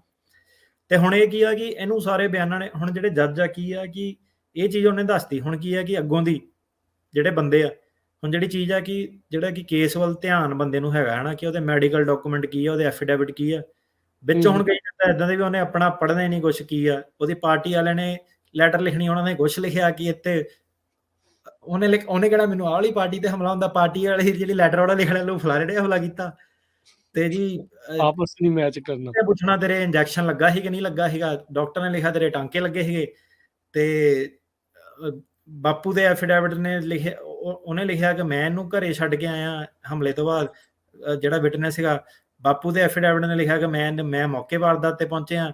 ਉਹਨੇ ਲਿਖਿਆ ਕਿ ਮੈਂ ਬਾਪੂ ਨੂੰ ਬੁਲਾਇਆ ਵਾ। ਮਾਤਾ ਨੇ ਲਿਖਿਆ ਕਿ ਮੈਂ ਡਾਕਟਰ ਨੂੰ ਕਾਲ ਕੀਤੀ ਆ, ਮੁੰਡਾ ਕਹੀ ਜਾਂਦਾ ਮੇਰੇ ਬਾਪੂ ਨੇ ਕਾਲ ਕੀਤੀ ਆ। ਉਹ ਉੱਥੇ ਜਿਹੜਾ ਹੈਗਾ ਨਾ, ਜਿਹੜਾ ਛੋਟੇ ਮੋਟੇ ਉਹ ਹੈਗੇ, ਤੇ ਬੰਦਾ ਹੁਣ ਜਿਹੜਾ ਏਦਾਂ ਕਿ ਜਿਹਨਾਂ ਹੱਡ ਬੀਤੀ, ਉਹਨਾਂ ਦਾ ਹੱਡ ਬੀਤੀ ਉਹਦਾ ਸਿੱਧੇ ਦੱਸ ਦਊਗਾ। ਜਿਹੜਾ ਜਿਹਨੇ ਪੜ੍ਹਿਆ ਸਾਰਾ ਬਾਪੂ ਨੇ ਕੀ ਲਿਖਿਆ ਹੈ ਨਾ, ਉਹ ਤਾਂ ਫਿਰ ਆ ਗਏ ਯਾਰ ਇਹ ਤਾਂ ਇੰਟਰਪ੍ਰੇਟਰ ਨੇ ਗੜਬੜ ਕਰਤੀ, ਨਹੀਂ ਤਾਂ ਮੇਰੇ ਤਾਂ ਕੇਸ ਹੀ ਬਹੁਤ ਸਟਰੋਂਗ ਸੀਗਾ। ਤੇ ਸੋ ਇਹ ਆ ਮੁੱਕ ਦੀ ਗੱਲ ਇੱਥੇ ਹੁਣ ਕੀ ਆ। ਅੱਛਾ, ਹੋਰ ਪੰਗਾ ਐਡਰੈਸਾਂ ਵਾਲਾ ਜੀ। ਐਡਰੈਸ ਵਾਲੀ ਗੱਲ ਸੁਣ ਲਓ, ਜਿਹੜੇ ਵੀ ਲਾਈਵ ਸੁਣਦੇ ਆ ਹਨਾ। ਬੰਦੇ ਸੋਚਦੇ ਕਿ ਉਹ ਜ਼ਿਆਦਾ ਹੁਸ਼ਿਆਰ ਆ ਸਿਸਟਮ ਨਾਲੋਂ ਹਨਾ। ਕਿੱਦਾਂ ਕਿ ਭਾਜੀ ਜਦੋਂ ਹੀ ਕੇਸ ਕੂਸ ਕਈ ਵਾਰੀ ਪਾਸ ਹੋਣਾ ਨਾ, ਭਾਜੀ ਲੈ ਹੁਣ ਤਾਂ ਮੈਂ ਇੰਡੀਆਨਾ ਮੂਵ ਕਰਨਾ ਕੇਸ ਤੋਂ ਬਾਅਦ। ਤਾਂ ਉਹਨੇ ਕਹਿਣਾ ਐਪਲੀਕੇਸ਼ਨ ਆ ਜੀ ਕੇਸ ਨਿਊਯਾਰਕ ਤੋਂ ਜਿੱਤਦੇ ਆ, ਸੈਨ ਫਰਾਂਸਿਸਕੋ ਤੋਂ ਜਿੱਤਦੇ ਆ, ਤੇ ਜਦੋਂ ਹੀ ਗ੍ਰੀਨ ਕਾਰਡ ਆ ਜਾਂਦਾ ਤੇ ਫਿਰ ਉਦੋਂ ਇੰਡੀਆਨਾ ਚਿੱਤੇ ਆ ਜਾਂਦਾ ਫਟਾਫਟੀ ਨਾਲੋਂ ਨਾਲ ਹੀ, ਹਨਾ। ਨਾਲ ਹੀ ਫਿਰ ਪਹਿਲਾਂ ਨਹੀਂ ਮੂਵ ਕੀਤਾ ਬੰਦਾ 10 ਸਾਲ 7 ਸਾਲ 8 ਸਾਲ, ਤਾਂ ਜਦੋਂ ਕੇਸ ਪਾਸ ਹੋਇਆ ਚੱਲ ਵੀ ਮਹੀਨੇ ਦੇ ਵਿੱਚ ਹੀ ਕਿ ਹੁਣ ਮੇਰਾ ਮੂਵ ਕਰਨ ਦਾ ਟਾਈਮ ਆ ਗਿਆ ਤੇ ਹੁਣ ਮੈਂ ਮੂਵ ਕਰਨਾ ਵਾ। ਸੋ ਭਾਈ ਜਿਹੜਾ ਐਡਰੈਸ ਦਾ ਨਾ ਫੋਰਮ ਸ਼ਾਪਿੰਗ ਨਹੀਂ ਕਰਨੀ। ਕਈ ਵਾਰੀ ਜੱਜ ਕਹਿ ਦਿੰਦਾ ਕਿ ਇਹ ਬੰਦੇ ਦਾ ਕੇਸ ਬਹੁਤ ਤਕੜਾ ਸੀਗਾ, ਮੈਂ ਪਾਸ ਕਰ ਦੇਣਾ, ਪਰ ਅਨਫੋਰਚੂਨੇਟ ਆ ਕਿ ਇਹ ਐਡਰੈਸਾਂ ਦਾ ਇਹਨੇ ਬਿਨਾਂ ਮਤਲਬ ਦੇ ਝੂਠ ਬੋਲਦਾ ਪਿਆ, ਐਡਰੈਸਾਂ ਕਰਕੇ ਇਹਦਾ ਮੈਂ ਡਿਨਾਈ ਕਰ ਦੇਣਾ। ਇਹ ਗੱਲ ਨੂੰ ਧਿਆਨ ਨਾਲ ਸੁਣੋ ਕਿ ਯਾਰ ਜਿਹੜਾ ਬੰਦਾ ਇੰਡੀਆਨਾ ਰਹਿੰਦਾ, ਭਾਵੇਂ ਤੁਹਾਡਾ ਕੋਰਟ ਜਿਹੜਾ ਹੈਗਾ ਉਹ ਘੱਟ ਰੈਂਕਿੰਗ ਵਾਲਾ ਹੈਗਾ, ਪਰ ਤੁਸੀਂ ਜਦੋਂ ਜਿੱਥੇ ਰਹਿੰਦੇ ਆ, ਲੋਕਾਂ ਨਾਲ ਮਿਲਦੇ ਵਿਚਰਦੇ ਆ, ਤੁਸੀਂ ਡੇਲੀ ਬੇਸਿਸ ਤੇ, ਤੁਸੀਂ ਵੀਕਲੀ ਬੇਸਿਸ ਤੇ ਆਪਣੇ ਸਬੂਤ ਜਿਹੜੇ ਇਕੱਠੇ ਕਰ ਸਕਦੇ ਆ, ਗੁਰਦੁਆਰਿਆਂ ਦੇ ਸਮਾਗਮਾਂ ਤੇ ਆ ਜਾ ਸਕਦੇ ਆ। ਜੇ ਤੁਸੀਂ ਰਹਿਣਾ ਹੀ ਨਹੀਂ ਕੈਲੀਫੋਰਨੀਆ, ਪਹਿਲੀ ਗੱਲ ਤੇ ਤੁਸੀਂ ਉਦਾਂ ਹੀ ਗੈਰ ਕਾਨੂੰਨੀ ਕੰਮ ਕਰਨ ਦੇ ਕਿ ਐਡਰੈਸ ਦੱਸਣ ਦੇ ਜੱਜ ਦਾ। ਸੋ ਹੁਣ ਦੂਜੀ ਗੱਲ ਹੈ ਕਿ ਇੱਕ ਬੰਦਾ ਹੁਣ ਇੰਡੀਆਨਾ ਚ, ਉਹਦੇ ਕੋਲ ਸਬੂਤ ਬਹੁਤ ਜ਼ਿਆਦਾ, ਪਿਛਲੇ 5 ਸਾਲਾਂ ਦਾ ਉੱਥੇ ਰਹੇ ਦਾ, ਸਾਰਾ ਮਿਲਿਆ ਵਿਚਰਿਆ, ਹਰੇਕ ਮੂਵਮੈਂਟ ਇਵੈਂਟ ਤੇ ਹੋ ਗਿਆ ਤੇ ਹਰੇਕ ਸਮਾਗਮ ਨਹੀਂ ਉਹਨੇ ਕੋਈ ਛੱਡਿਆ। ਠੀਕ ਹੈ। ਤੇ ਇੱਕ ਬੰਦਾ ਕਹਿੰਦਾ ਕਿ ਮੈਂ ਕੋਰਟ ਵਧੀਆ ਲੱਭਣਾ ਵਾ, ਮੈਂ ਝੂਠ ਬੋਲਦਾ ਐਡਰੈਸ ਦਾ, ਮੈਂ ਸੈਨ ਫਰਾਂਸਿਸਕੋ ਦਾ ਦੇਵਾਂ, ਪਰ ਹੋ ਰਿਹਾ ਹੀ ਨਹੀਂ ਇੱਥੇ, ਕੋਈ ਉਹਨੇ ਕੋਈ ਗਤੀਵਿਧੀ ਨਹੀਂ ਸੈਨ ਫਰਾਂਸਿਸਕੋ ਕੀਤੀ। ਜਦੋਂ ਜੱਜ ਨੂੰ ਪੁੱਛਦਾ ਕਿ ਸੈਨ ਫਰਾਂਸਿਸਕੋ ਜਿਹੜੀਆਂ 8 ਗਤੀਵਿਧੀਆਂ ਹੋਈਆਂ, ਤੂੰ ਕਿੱਥੇ ਆ ਵਿੱਚ ਇਹਦੇ, ਤੇਰੀਆਂ ਗਤੀਵਿਧੀਆਂ ਕਿੱਥੇ ਆ? ਤਾਂ ਐਂਡ 'ਚ ਇਹ ਆ ਕਿ ਕੋਰਟ ਵਧੀਆ ਘਟੀਆ ਦਾ ਨਹੀਂ, ਤੁਹਾਡਾ ਕੇਸ ਦੀ ਕੁਆਲਿਟੀ ਕੀ ਆ, ਤੁਸੀਂ ਕੰਮ ਕੀ ਕੀਤਾ ਵਾ, ਉਹਦੇ ਬੇਸ ਤੇ ਜਿਹੜਾ ਤੁਹਾਡਾ ਅਸਾਲਮ ਕੇਸ ਆ, ਉੱਥੇ ਤੁਹਾਡੀ ਉਹਦੇ ਹਿਸਾਬ ਨਾਲ ਕਿ ਤੁਹਾਡਾ ਕੇਸ ਸਟਰੋਂਗ ਆ ਜਾਂ ਵੀਕ ਆ। ਤੇ ਦੂਜੀ ਗੱਲ ਇਹ ਹੈ ਕਿ ਜਦੋਂ ਬੰਦਾ ਰਹਿੰਦਾ, ਹੁਣ ਕਈਆਂ ਦੇ ਤਾਂ ਜਵਾਕ ਵੀ ਕਿਸੇ ਦਾ ਸਕੂਲੇ ਪੜ੍ਹਦਾ ਇੰਡੀਆਨਾ ਦਾ, ਸਰਕਾਰੀ ਵਕੀਲ ਥੱਦੇ ਲੈ ਕੇ ਆਉਂਦੇ ਅੱਜ ਕੱਲ੍ਹ ਪੂਰੇ ਕਿ ਆਹ ਤਾਂ ਸਾਨੂੰ ਰਿਪੋਰਟ ਤਾਂ ਮਿਲੀ ਆ ਕਿ ਤੁਸੀਂ ਇੱਥੇ ਰਹਿੰਦੇ ਆ, ਤੇ ਲੀਜ਼ਾਂ ਲੂਜ਼ਾਂ ਕੱਢ ਕੇ ਸਾਰੀਆਂ, ਕ੍ਰੈਡਿਟ ਕਾਰਡ ਕਿੱਥੇ ਕਿੱਥੇ ਰਨ ਹੋਏ ਆ, ਸਾਰਾ ਕ੍ਰੈਡਿਟ ਬਿਊਰੋ ਤੋਂ ਰਿਪੋਰਟਾਂ ਕੱਢ ਕੇ ਕਿ ਕਿੱਥੇ ਜ਼ਿਆਦਾ ਸਪੈਂਡਿੰਗ ਆ ਗਰੋਸਰੀ।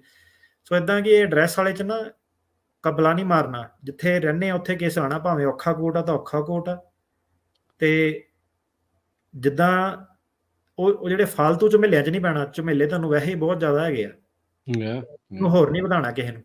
ਨਹੀਂ ਦੇਖੋ, ਆਪਾਂ ਕੇਸ ਕੀਤਾ ਸੀਗਾ, ਮੈਨੂੰ ਨਾਂ ਤਾਂ ਬੰਦੇ ਦਾ ਭੁੱਲ ਗਿਆ, ਜਿਹਨੇ ਡੀਐਮਵੀ ਦੇ ਰੈਕਡ ਚੋਂ ਕੱਢ ਲਿਆਂਦਾ ਸੀਗਾ, ਵੀ ਉਹ ਕੇਸ ਦਾ ਫੈਸਲਾ ਆਇਆ ਸੀਗਾ ਨਾ ਵੀ ਇਹਦੇ ਵਿੱਚ ਇਹਨੇ ਇੱਕ ਵਾਰੀ ਆਹ ਐਡਰੈਸ ਦਿੱਤਾ ਸੀਗਾ ਤੇ ਉਹਦੇ ਬਿਨਾਂ ਦੇ ਉੱਤੇ ਫਿਰ ਉਹਨੂੰ ਨਾ ਕੀਤੀ ਹੋਈ ਸੀਗੀ। ਸੋ ਮੈਂ ਕਿਹਾ ਉਹੀ ਗੱਲ ਕਰ ਰਿਹਾ, ਜਦੋਂ ਐਡਰੈਸ ਦਾ ਮਾਮਲਾ ਸੀ ਆਪਾਂ ਦੇਖਿਆ ਸੀਗਾ ਇੱਕ ਉਹ ਕੇਸ ਵੀ ਤਾਂ ਆਪਾਂ ਸਾਹਮਣੇ ਸੀਗਾ, ਜਦੋਂ ਡੀਐਮਵੀ ਦੇ ਰੈਕਡ ਚੋਂ ਉਹਨਾਂ ਨੇ ਕੱਢ ਲਿਆਂਦਾ ਸੀ ਪੁਰਾਣਾ ਐਡਰੈਸ। ਬਿਲਕੁਲ ਪਟੇਲ ਦਾ ਕੇਸ ਸੀਗਾ ਤੇ ਉਹਦਾ ਨਾਰਥ ਕੈਰੋਲਾਈਨਾ ਦਾ ਡੀਐਮਵੀ ਦਾ ਪਿਆ, ਤਾਂ ਪਤਾ ਹੀ ਨਹੀਂ ਵਿਚਾਰੇ ਨੂੰ ਕਿੱਦਾਂ। ਉਹਨੇ ਆਹੀ ਕਿਹਾ ਸੀ ਕਿ ਮੈਂ ਤੇ ਫਰੈਂਡ ਦਾ ਦੇਤਾ ਤੇ ਉੱਤੇ ਉਹ ਫਸ ਗਿਆ ਸੀਗਾ। ਸੋ ਮੁੱਕ ਦੀ ਗੱਲ ਆਹ ਟੌਪਿਕ ਤੇ ਇਹ ਆ ਕਿ ਕ੍ਰੈਡੀਬਿਲਿਟੀ ਇਸ਼ੂ 'ਚ ਉਹਨਾਂ ਨੇ ਬਹਾਨਾ ਲੱਭਣਾ ਕਿ ਝੂਠ ਕਿੱਥੇ ਬੋਲਦਾ ਇਹ ਬੰਦਾ। ਸੋ ਤੁਹਾਡਾ ਕੰਮ ਬਸ ਇਹ ਹੈ ਕਿ ਕੋਈ ਵੀ ਚੀਜ਼ ਏਦਾਂ ਦੀ ਨਹੀਂ ਕਿ ਮੈਂ ਝੂਠਾ ਵਾਂ ਜਾਂ ਮੈਂ ਝੂਠ ਬੋਲਿਆ ਸੀਗਾ ਜਾਂ ਕੁਝ ਵੀ ਹੈ, ਹਨਾ।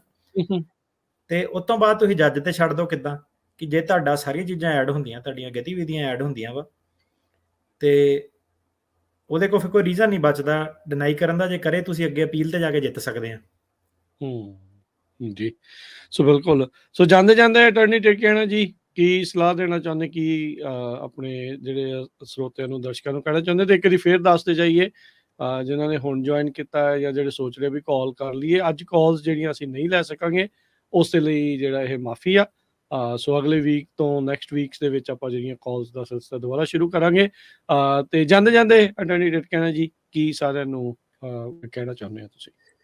ਇੱਕੋ ਹੀ ਗੱਲ ਕਿ ਜੇ ਤੁਹਾਡਾ ਕੇਸ ਆ, ਇੰਟਰਸਟ ਲਓ ਉਹਦੇ ਵਿੱਚ, ਕੰਮਕਾਰ ਕਰੋ, ਠੀਕ ਆ, ਉਹ ਅਲੱਗ ਚੀਜ਼ਾਂ, ਪਰ ਕੇਸ ਵੱਲ ਇੰਟਰਸਟ ਲਓ ਆਪਣਾ। ਇੱਕ ਹਫ਼ਤੇ ਦਾ 10% 15% ਟਾਈਮ ਆਪਣੇ ਕੇਸ ਵੱਲ ਕੱਢੋ ਸ਼ੁਰੂ ਤੋਂ ਹੀ, ਤੇ ਗਤੀਵਿਧੀਆਂ ਕਰੋ, ਸ਼ਮੂਲੀਅਤ ਦਿਓ ਆਪਣੀ, ਜਿਹੜੇ ਇਵੈਂਟ ਹੈਗੇ ਆ, ਲੋਕ ਭਲਾਈ ਦੇ ਕੰਮ ਕਰੋ ਸਾਰੇ। ਉਹ ਸਾਰੀਆਂ ਚੀਜ਼ਾਂ ਜਿਹੜੀਆਂ ਤੁਹਾਡੀਆਂ ਅਸਲੀਅਤ ਤੋਂ ਅਸਲੀਅਤ ਹੀ, ਅਸਲੀ 'ਚ ਤੁਸੀਂ ਕਰੋ, ਸੇਵਾ ਕਰੋ, ਗੁਰਦੁਆਰਿਆਂ 'ਚ ਜਾਓ, ਪੋਲੀਟੀਕਲ ਸਮਾਗਮਾਂ 'ਤੇ ਜਾਓ, ਜੋ ਵੀ ਤੁਹਾਡਾ ਜਿੱਦਾਂ ਦਾ ਕੇਸ ਆ, ਉਹ ਚੀਜ਼ਾਂ ਜਿਹੜੀਆਂ ਤੁਹਾਡੀਆਂ ਉਹ ਸਾਰੀਆਂ ਉਹ ਨੋਟਿਸ ਜਿਹੜੀਆਂ ਕਰੂਗੇ।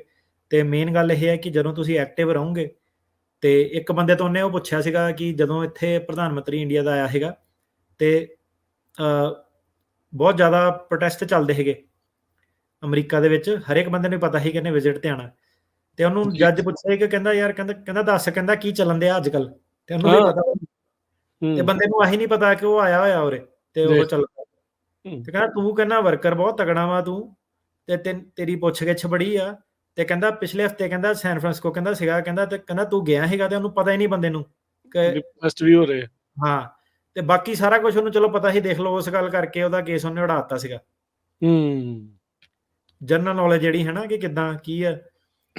ਤੇ ਜਿਹੜੀਆਂ ਉਹ ਸੀਗੀਆਂ ਕਿ ਸਿੱਧੂ ਮੂਸੇਵਾਲਾ, ਦੀਪ ਸਿੱਧੂ, ਸਾਰਾ ਉਹ ਤਾਂ ਜੱਜ ਹੁਣ ਸਿੱਧੇ ਕਹਿੰਦੇ ਕਿ ਯਾਰ ਇਹ ਤਾਂ ਸੀਗੇ ਵੱਡੇ ਵੱਡੇ ਬੰਦੇ, ਤੂੰ ਆਪਣੇ ਲੈਵਲ ਦੀ ਗੱਲ ਕਰ ਕਿ ਤੂੰ ਆਪਣਾ ਦੱਸ ਕਿ ਆਪਣਾ ਕੀ ਸੀਗਾ, ਕਿ ਤੂੰ ਕਿੱਥੇ ਸਟੈਂਡ ਕਰਦਾ ਹੈ ਨਾ। ਕਿ ਜਦੋਂ ਉਹਨੂੰ ਪੁੱਛਿਆ ਕਿ ਤੂੰ ਸਪੀਚਾਂ ਦਿੱਤੀਆਂ ਕੋਈ ਕਿ ਨਹੀਂ ਦਿੱਤੀਆਂ, ਜੇ ਬੰਦੇ ਨੇ ਕਿਹਾ ਮੈਂ ਸਪੀਚਾਂ ਦਿੱਤੀਆਂ, ਉਹਨੇ ਕਹਿਣਾ ਫੋਟੋਆਂ ਦਿਖਾ ਫਿਰ ਕਿੱਥੇ ਆ। ਉਹਨੇ ਕਹਿਣਾ ਉਰੇ ਆ ਕੇ ਸਪੀਚਾਂ ਦਿੱਤੀਆਂ। ਉਹਨੇ ਕਹਿਣਾ ਜੇ ਉਹਨੇ ਕਿਹਾ ਨਹੀਂ ਦਿੱਤੀਆਂ, ਉਹਨੇ ਕਹਿਣਾ ਅੱਛਾ ਫਿਰ ਤੇਰਾ ਲੈਵਲ ਕਿੱਦਾਂ ਸੀਗਾ ਉਹ ਵਾਲਾ, ਜੇ ਤੂੰ ਸਪੀਚਾਂ ਹੀ ਨਹੀਂ ਦਿੱਤੀਆਂ ਤਾਂ ਤੇਰੇ ਵਰਗੇ ਤਾਂ ਹੋਰ ਬੜੇ ਖੜੇ ਆ, ਤੈਨੂੰ ਕਿਉਂ ਫਿਰ ਲੱਭਦੇ ਆ, ਤੂੰ ਇਹੋ ਕੰਮ ਕੀਤਾ ਹੈ ਨਾ। ਤੇ ਗੱਲ ਇਹ ਹੈ ਕਿ ਜਿਹੜਾ ਬੰਦਾ ਹੁਣ ਕਹਿ ਰਿਹਾ ਕਿ ਇੱਕ ਆਹ ਬੜਾ ਕਿ ਐਪਰੀਸੀਏਸ਼ਨ, ਕਿਸੇ ਦੇ ਆਖੇ ਲੱਗ ਕੇ ਨਾ ਝੂਠਾ ਮੁੱਠਾ ਕੋਈ ਸਰਟੀਫਿਕੇਟ ਨਹੀਂ ਬਣਾਉਣਾ ਇਹਦੇ ਵਿੱਚ, ਕੇਸ ਦੇ ਵਿੱਚ, ਠੀਕ ਆ। ਐਪਰੀਸੀਏਸ਼ਨ ਸਰਟੀਫਿਕੇਟ ਜੀ, ਐਪਰੀਸੀਏਸ਼ਨ ਤੁਹਾਨੂੰ ਮੈਂ ਪੁੱਛਾਂ ਕਿ ਭਾਈ ਕਿੰਨੇ ਜਣਿਆਂ ਨੂੰ ਉਹਨਾਂ ਨੇ ਐਪਰੀਸ਼ੀਏਟ ਕੀਤਾ, ਪਹਿਲਾਂ ਇਹ ਦੱਸ। ਸਮਾਗਮ ਕਦੋਂ ਸੀਗਾ, ਕਿੰਨੇ ਬੰਦੇ ਦੇਖਣ ਵਾਲੇ ਆਏ ਸੀ, ਤੇ ਕਿੰਨੇ ਬੰਦਿਆਂ ਨੂੰ ਇਨਾਮ ਦਿੱਤੇ ਉਹਨਾਂ ਨੇ, ਤੈਨੂੰ ਇਨਾਮ ਕਿਉਂ ਦਿੱਤਾ, ਕਿੰਨੇ ਮਿੰਟ ਤੂੰ ਸਟੇਜ ਤੇ ਸੀਗਾ, ਕਾਹਦੀ ਗੱਲ ਦਾ ਤੈਨੂੰ ਐਪਰੀਸ਼ੀਏਟ ਕੀਤਾ, ਇਹਦਾ ਬੇਸ ਕੀ ਸੀਗਾ, ਕਿਉਂ ਤੈਨੂੰ ਕਿੱਦਾਂ ਚੁਣਿਆ ਉਹਨਾਂ ਨੇ, ਮਤਲਬ ਕਿਹੜੇ ਬੰਦਿਆਂ ਦੇ ਹਿਸਾਬ ਨਾਲ ਤੈਨੂੰ ਚੁਣਿਆ। ਤੇ ਏਦਾਂ ਨਹੀਂ ਜਾ ਕੇ ਤੁਸੀਂ ਕਿਹਾ ਮੇਰਾ ਸਰਟੀਫਿਕੇਟ ਆ, ਉਹਦੀ ਕੀ ਵੈਲਿਊ ਹੈਗੀ ਆ। ਉਹ ਫ੍ਰਿਵਲਸ ਅਸਾਈਲਮ 'ਚ ਤੁਹਾਡਾ ਆ ਜਾਂਦਾ ਵਾ।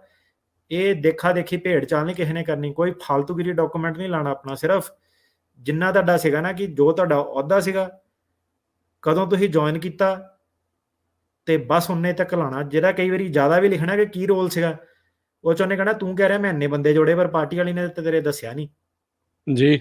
ਸਿੰਪਲ ਜਿਹੜੇ ਬੰਦੇ ਨੂੰ ਜਿੰਨਾ ਤੁਹਾਡੇ ਬਾਰੇ ਪਤਾ ਉਹਨੂੰ ਉੱਥੇ ਤੱਕ ਸੀਮਿਤ ਰੱਖਣਾ, ਆਲਤੂ ਫਾਲਤੂ ਕੁਝ ਨਹੀਂ ਕਰਨਾ ਉਹਦੇ ਵਿੱਚ, ਹੁਸ਼ਿਆਰੀ ਨਹੀਂ ਮਾਰਨੀ। ਐਪਰੀਸੀਏਸ਼ਨ ਸਭ ਜਿਹੜੇ ਹੈਗੇ ਮੇਰੇ ਹਿਸਾਬ ਨਾਲ ਨਕਲੀ ਹੈਗੇ ਆ ਜਿਹੜੇ ਲਾ ਰਹੇ ਆ। ਤੇ ਇਦਾਂ ਦੇ ਡਾਕੂਮੈਂਟ ਕੋਈ ਨਕਲੀ ਨਹੀਂ ਲਾਣੇ, ਜੋ ਅਸਲੀ ਜਿਹੜੀ ਪਾਰਟਿਸਿਪੇਸ਼ਨ ਕੀਤੀ ਆ ਉਹੀ ਕਰਨਾ। ਜਿੰਨੇ ਡਾਕੂਮੈਂਟ ਵੱਧ ਹੋਣਗੇ ਉਨੇ ਜ਼ਿਆਦਾ ਫਸਣ ਦੇ ਚਾਂਸ ਮੈਨੂੰ ਲੱਗਦਾ ਵੱਧ ਹੋ ਜਾਂਦੇ ਆ। ਇੱਥੇ ਨਾ ਇੱਕ ਟਰਨੀਟਿਕਟ ਜੀ ਮੈਂ ਗੱਲ ਕਰਦਾ, ਆਪਣੇ ਜਹਾਜ਼ ਆਪਾਂ ਦੇਖਦੇ ਆ ਨਾ, ਮੋਸਟਲੀ ਜਹਾਜ਼ਾਂ ਦੇ 2 ਇੰਜਨ ਹੁੰਦੇ ਆ। ਉਦਾਂ ਕਹਿੰਦੇ ਯਾਰ 4 ਇੰਜਨ ਹੋਣ ਤਾਂ ਵਧੀਆ ਆ, ਪਰ ਉਹ ਜਿੰਨੇ ਵੀ ਦੇਖਦੇ ਆ ਨਾ, ਕਹਿੰਦੇ ਵੀ ਜਿੰਨੀਆਂ ਜ਼ਿਆਦੀਆਂ ਚੀਜ਼ਾਂ ਉਹਦੇ ਉਨੇ ਫੇਲ ਹੋਣ ਦੇ ਚਾਂਸ ਜ਼ਿਆਦਾ। 2 ਇੰਜਨ ਅਸਲੀ ਆ ਤਾਂ ਕੋਈ ਪ੍ਰੋਬਲਮ ਨਹੀਂ, ਹੁਣ ਪੈਸੇ ਦੇ ਕੇ ਜੇ ਐਪਰੀਸੀਏਸ਼ਨ ਲਾਇਆ ਤਾਂ ਉਹ ਵਿੱਚ ਪਤਾ ਕੀ ਵਿਚੋਲੇ ਬੜੇ ਪੈਦਾ ਹੋ ਜਾਂਦੇ ਆ ਕਿ ਆਹ ਡਾਕੂਮੈਂਟ ਖਰੀਦ ਲਓ, ਡਾਕੂਮੈਂਟ ਇਦਾਂ ਦਾ ਕੋਈ ਨਕਲੀ ਕੰਮ ਨਹੀਂ ਕਰਨਾ, ਜੋ ਹੈਗਾ ਉਹੀ ਦੱਸੋ। ਇਨਫੋਰਮੇਸ਼ਨ ਸੁਣੋ ਡਾਇਰੈਕਟ ਆਪਣੇ ਘਰਦਿਆਂ ਤੋਂ, ਗਵਾਂਢੀਆਂ ਤੋਂ, ਵਿਟਨੈਸ ਤੋਂ ਲਓ, ਵਿਚੋਲਾ ਵਿੱਚ ਕੋਈ ਪਾਉਣ ਦੀ ਲੋੜ ਨਹੀਂ ਹੈਗੀ। ਵਿਚੋਲਿਆਂ ਦੀ ਕਰੋ ਛੁੱਟੀ। ਵਿਚੋਲਿਆਂ ਨੇ ਕੀ ਕੀਤਾ ਕਿ ਇਹਨਾਂ ਨੇ ਅੱਗੇ ਪਹਾੜੇ ਦੇ ਵਕੀਲ ਜੇ ਰੱਖਿਆ, ਉਹਨਾਂ ਨੂੰ ਨਾ ਤੁਹਾਡੀ ਲੈਂਗੁਏਜ ਦੀ ਸਮਝ ਆ, ਉਹਨਾਂ ਨੂੰ ਕੋਈ ਲੈਣਾ ਦੇਣਾ ਨਹੀਂ, ਮੌਕੇ ਤੇ ਘੱਲ ਦੇਣਾ। ਮੌਕੇ ਦੇ ਉਹਦੇ ਉਹ ਵਿਚੋਲੇ ਵਾਲਾ ਜਿਹੜਾ ਟਾਈਮ ਚੱਲ ਗਿਆ, ਉਹ ਜਦੋਂ ਇਦਾਂ ਕਿ ਪਹਿਲੀ ਗੱਲ ਤਾਂ ਉਹਨਾਂ ਨੂੰ ਪਤਾ ਹੀ ਨਹੀਂ ਕਿ ਕੀ ਆ ਉਹ ਕਹਾਣੀਕਾਰ ਜਿਹੜਾ ਹੈਗਾ, ਕੁਝ ਨਹੀਂ ਨੂੰ ਪਤਾ। ਤੁਸੀਂ ਆਪਣਾ ਜੋ ਤੁਹਾਡੀ ਜਿਹੜੇ ਕਾਲਜ ਲੈਵਲ ਤੱਕ ਪੜ੍ਹੇ ਆ, ਜਿੱਥੇ ਪੜ੍ਹੇ ਆ, ਅਸਲੀਅਤ ਦੱਸੋ ਆਪਣੀ। ਆਹ ਪਿੰਡ 'ਚ ਮੈਂ ਸੀਗਾ, ਇੰਨੀਆਂ ਜਮਾਤਾਂ ਮੈਂ ਪੜ੍ਹਿਆ, ਆਹ ਮੇਰੇ ਬਾਪੂ ਦਾ ਕੰਮ, ਆਹ ਮੇਰੀ ਮਾਤਾ ਦਾ ਕੰਮ ਆ, ਇੰਨੇ ਮੇਰੇ ਕਜ਼ਨ ਆ, ਇੰਨੇ ਮੇਰੇ ਚਾਚੇ ਆ। ਬਿਆਨ ਸਿੱਧੇ ਹੀ ਛੱਡੋ, ਕਿੱਦਾਂ ਪਿੰਡ 'ਚ ਕੀ ਹਿਸਾਬ ਆ ਤੁਹਾਡਾ, ਕਿੰਨਾ ਵੱਟ ਬੰਨਾ, ਪੈਲੀ ਕਿੰਨੀ ਆ ਤੁਹਾਡੀ, ਕੀ ਤੁਹਾਡੇ ਮੁੱਦੇ ਆ, ਕਿਸਾਨੀ ਦੇ ਮੁੱਦੇ ਆ, ਤੁਹਾਡੇ ਕਾਰੋਬਾਰ ਦੇ ਮੁੱਦੇ ਆ, ਤੁਹਾਡੇ ਪਿੰਡ ਦੀ ਪੋਲਿਟਿਕਸ ਕੀ ਆ, ਸਰਪੰਚੀ ਦੀ ਪੋਲਿਟਿਕਸ ਕੀ ਆ, ਦਾਰੂ ਸ਼ਾਰੂ ਵਾਲੇ ਉੱਥੇ ਕੀ ਮੁੱਦੇ ਆ, ਕੌਣ ਵੇਚਦਾ ਵਾ, ਕੌਣ ਉਹਨਾਂ ਨੂੰ ਉਹ ਕਰਦਾ, ਪੁਲਿਸ ਦਾ ਕੀ ਰੋਲ ਆ। ਬੇਸਿਕ ਆਪਣਾ ਚੱਲਣ ਦੋ। ਜਿਹੜੀਆਂ ਚੀਜ਼ਾਂ ਤੁਹਾਡੇ ਨਾਲ ਹੱਡ ਬੀਤੀਆਂ, ਉਹ ਹੁਣ ਤੁਹਾਡੇ ਨਾਲ ਹੱਡ ਬੀਤੀਆਂ, ਤੁਹਾਡਾ ਆਂਦਾ ਹੁਣ ਤੁਹਾਡੇ ਜਾਲੀ ਸ਼ਰਾਬ ਜੇ ਵਿਕਦੀ ਆ, ਤੁਹਾਡੇ ਕੋਲ 1000 ਸਵਾਲ ਪੁੱਛ ਲਵੇ, ਤੁਹਾਨੂੰ ਪੁੱਛੂਗਾ ਕਿਹੜੇ ਮੋੜ ਤੇ ਵੇਚਦੀ ਆ, ਕੌਣ ਵੇਚਦਾ, ਕਿਹੜੇ ਘਰ ਤੋਂ ਆ, ਤੁਸੀਂ ਉਹਦਾ ਜਵਾਬ ਆਪ ਹੀ ਦੇਈ ਜਾਓਗੇ ਫਟਾਫਟ, ਤੁਹਾਨੂੰ ਕੁਛ ਉਹਤੇ ਕਰਨ ਦੀ ਲੋੜ ਹੀ ਨਹੀਂ। ਸੋ ਇਹਦੇ ਵਿੱਚ ਵਿਚੋਲੇ ਦਾ ਕੀ ਕੰਮ ਹੈਗਾ, ਜੇ ਤੁਹਾਡੇ ਮੁੱਦੇ ਹੀ ਸਾਰੇ ਉਹ ਆ, ਤੁਸੀਂ ਆਪਣਾ ਦੱਸੋ ਭਾਈ ਆਹ ਮੇਰਾ ਧਰਮ ਆ ਤੇ ਆਹ ਮੇਰੀਆਂ ਮੰਗਾਂ ਵਾ, ਤੇ ਗੱਲ ਖਤਮ ਉੱਥੇ ਜੀ। ਤੇ ਇੱਕ ਜਾਂਦੇ ਮੈਂ ਪੁੱਛਣਾ ਚਾਹੁੰਦਾ, ਜਿੱਦਾਂ ਹੁਣ ਇੰਡੀਆ ਕੈਨੇਡਾ ਦਾ ਚੱਲ ਰਿਹਾ ਆ, ਕੈਨੇਡਾ ਦੇ ਦੁਆਰਾ ਜਿਹੜੀਆਂ ਐਲੀਗੇਸ਼ਨਸ ਇੰਡੀਆ ਨੂੰ ਲੈ ਕੇ ਆ, ਕੀ ਅਮਰੀਕਨ ਕੋਰਟ ਇਸ ਚੀਜ਼ ਨੂੰ ਅਜੇ ਮੰਨ ਰਿਹਾ? ਕਿਉਂਕਿ ਅਮਰੀਕਨ ਇੰਟੈਲੀਜੈਂਸ ਵਾਲੇ ਕਹਿ ਰਹੇ ਆ ਵੀ ਉਹਨਾਂ ਨੇ ਇੰਟੈਲੀਜੈਂਸ ਦਿੱਤੀ ਹੈ ਇਸ ਦੇ ਬਾਬਤ ਵੀ ਇੰਡੀਅਨ ਏਜੰਟਸ ਇਨਵੋਲਵ ਸੀਗੇ। ਅਦਾਲਤ ਦਾ ਕੀ ਰੁਖ ਹੈ ਇਸ ਪੂਰੇ ਮਾਮਲੇ ਦੇ ਉੱਤੇ? ਅਜੇ ਇਨਵੈਸਟੀਗੇਸ਼ਨ ਹੀ ਆ, ਆਰੋਪ ਹੀ ਹੈਗਾ ਵਾ, ਤੇ ਇਹਨੂੰ ਜੱਜ ਕੱਲ ਹੀ ਸੀਗਾ ਜਿਹੜਾ ਕੇਸ, ਉਹ ਕਹਿੰਦਾ ਕਿ ਇਨਵੈਸਟੀਗੇਸ਼ਨ ਆ, ਮੈਂ ਕਹਿੰਦਾ ਇੱਥੇ ਵੇਟ ਨਹੀਂ ਦਊਂਗਾ ਕਿ ਕਿੱਦਾਂ। ਠੀਕ ਹੈ, ਜਿੰਨੀ ਦੇਰ ਤੱਕ ਕੋਈ ਇਨਵੈਸਟੀਗੇਸ਼ਨ ਦਾ ਫੈਸਲਾ ਨਹੀਂ ਹੁੰਦਾ, ਪੂਰੀ ਨਹੀਂ ਹੁੰਦੀ। ਠੀਕ ਹੈ। ਹੁਣ ਕੰਟਰੀ ਕੰਡੀਸ਼ਨ ਵੀ ਆ, ਕੰਟਰੀ ਕੰਡੀਸ਼ਨ 'ਚ ਕਈ ਜੱਜਾਂ ਨੇ ਲਿਮਿਟ ਲਾਈ ਹੋਈ ਹੈ ਕਿ 150 ਪੇਜ ਤੋਂ ਜ਼ਿਆਦਾ ਨਹੀਂ ਸਬਮਿਟ ਹੋਣੇ। ਹੁਣ ਗੱਲ ਏਦਾਂ, ਸਾਡਾ ਵੀ ਐਨ ਕੰਜੈਸਟ ਹੋਇਆ ਪਿਆ ਕਿੱਦਾਂ ਕਿ ਹੁਣ ਜਿਹੜੀ ਇੱਕ ਖਬਰ ਜੇ ਐਡ ਕਰੀਏ ਤਾਂ ਕੱਢੀਏ ਕਿਹੜੀ ਵਾਲੀ ਖਬਰ ਹੈ ਨਾ, ਇੱਧਰ ਵਾਲੀ ਕਰਾਂਗੇ ਤਾਂ ਫਿਰ ਦੀਪ ਸਿੱਧੂ ਵਾਲੀ ਕੱਢਣੀ ਪੈਣੀ, ਉੱਧਰ ਵਾਲੀ ਸੋ ਇਦਾਂ ਆ ਕਿ ਉਹ ਹੁਣ ਜਿਹੜਾ ਹੈਗਾ ਅਨਲਿਮਿਟਡ ਨਹੀਂ ਹੈਗਾ, ਤੁਸੀਂ ਇਦਾਂ ਨਹੀਂ ਕਰ ਸਕਦੇ ਕਿ ਜੱਜ ਨੂੰ ਕਹਿਣਾ ਲਾ ਫੜ 10,000 ਪੇਜ, ਉਹਨੇ ਦੇਖਣਾ ਹੀ ਕੋਈ ਨਹੀਂ। ਠੀਕ ਉਹ ਕਹਿੰਦਾ ਮੈਨੂੰ ਸਮਰੀ ਕਰਕੇ ਦੱਸੋ ਕਿ ਕੀ ਮਸਲਾ ਹੈਗਾ। ਹੁਣ ਜਿਹੜੀ ਆਹ ਖਬਰ ਇਹਦੀ ਸਮਰੀ ਆ ਕਿ ਐਲੀਗੇਸ਼ਨ ਲੱਗਾ ਹੈਗਾ, ਐਲੀਗੇਸ਼ਨ ਨਾਲ ਮੈਂ ਕੀ ਕਰਨਾ ਵਾ। ਠੀਕ ਹੈ ਜੀ ਜੀ ਜੀ ਬਿਲਕੁਲ। ਸੋ ਥੈਂਕ ਯੂ ਅਟਾਰਨੀ ਟਿਰਕੇਣਾ ਜੀ, ਮਿਲਦੇ ਹਾਂ ਜੀ ਫਿਰ ਅਗਲੀ ਵਾਰ। ਬੜੀ ਮਿਹਰਬਾਨੀ, ਧੰਨਵਾਦ, ਸਤਿ ਸ਼੍ਰੀ ਅਕਾਲ ਜੀ। ਸਤਿ ਸ਼੍ਰੀ ਅਕਾਲ ਜੀ।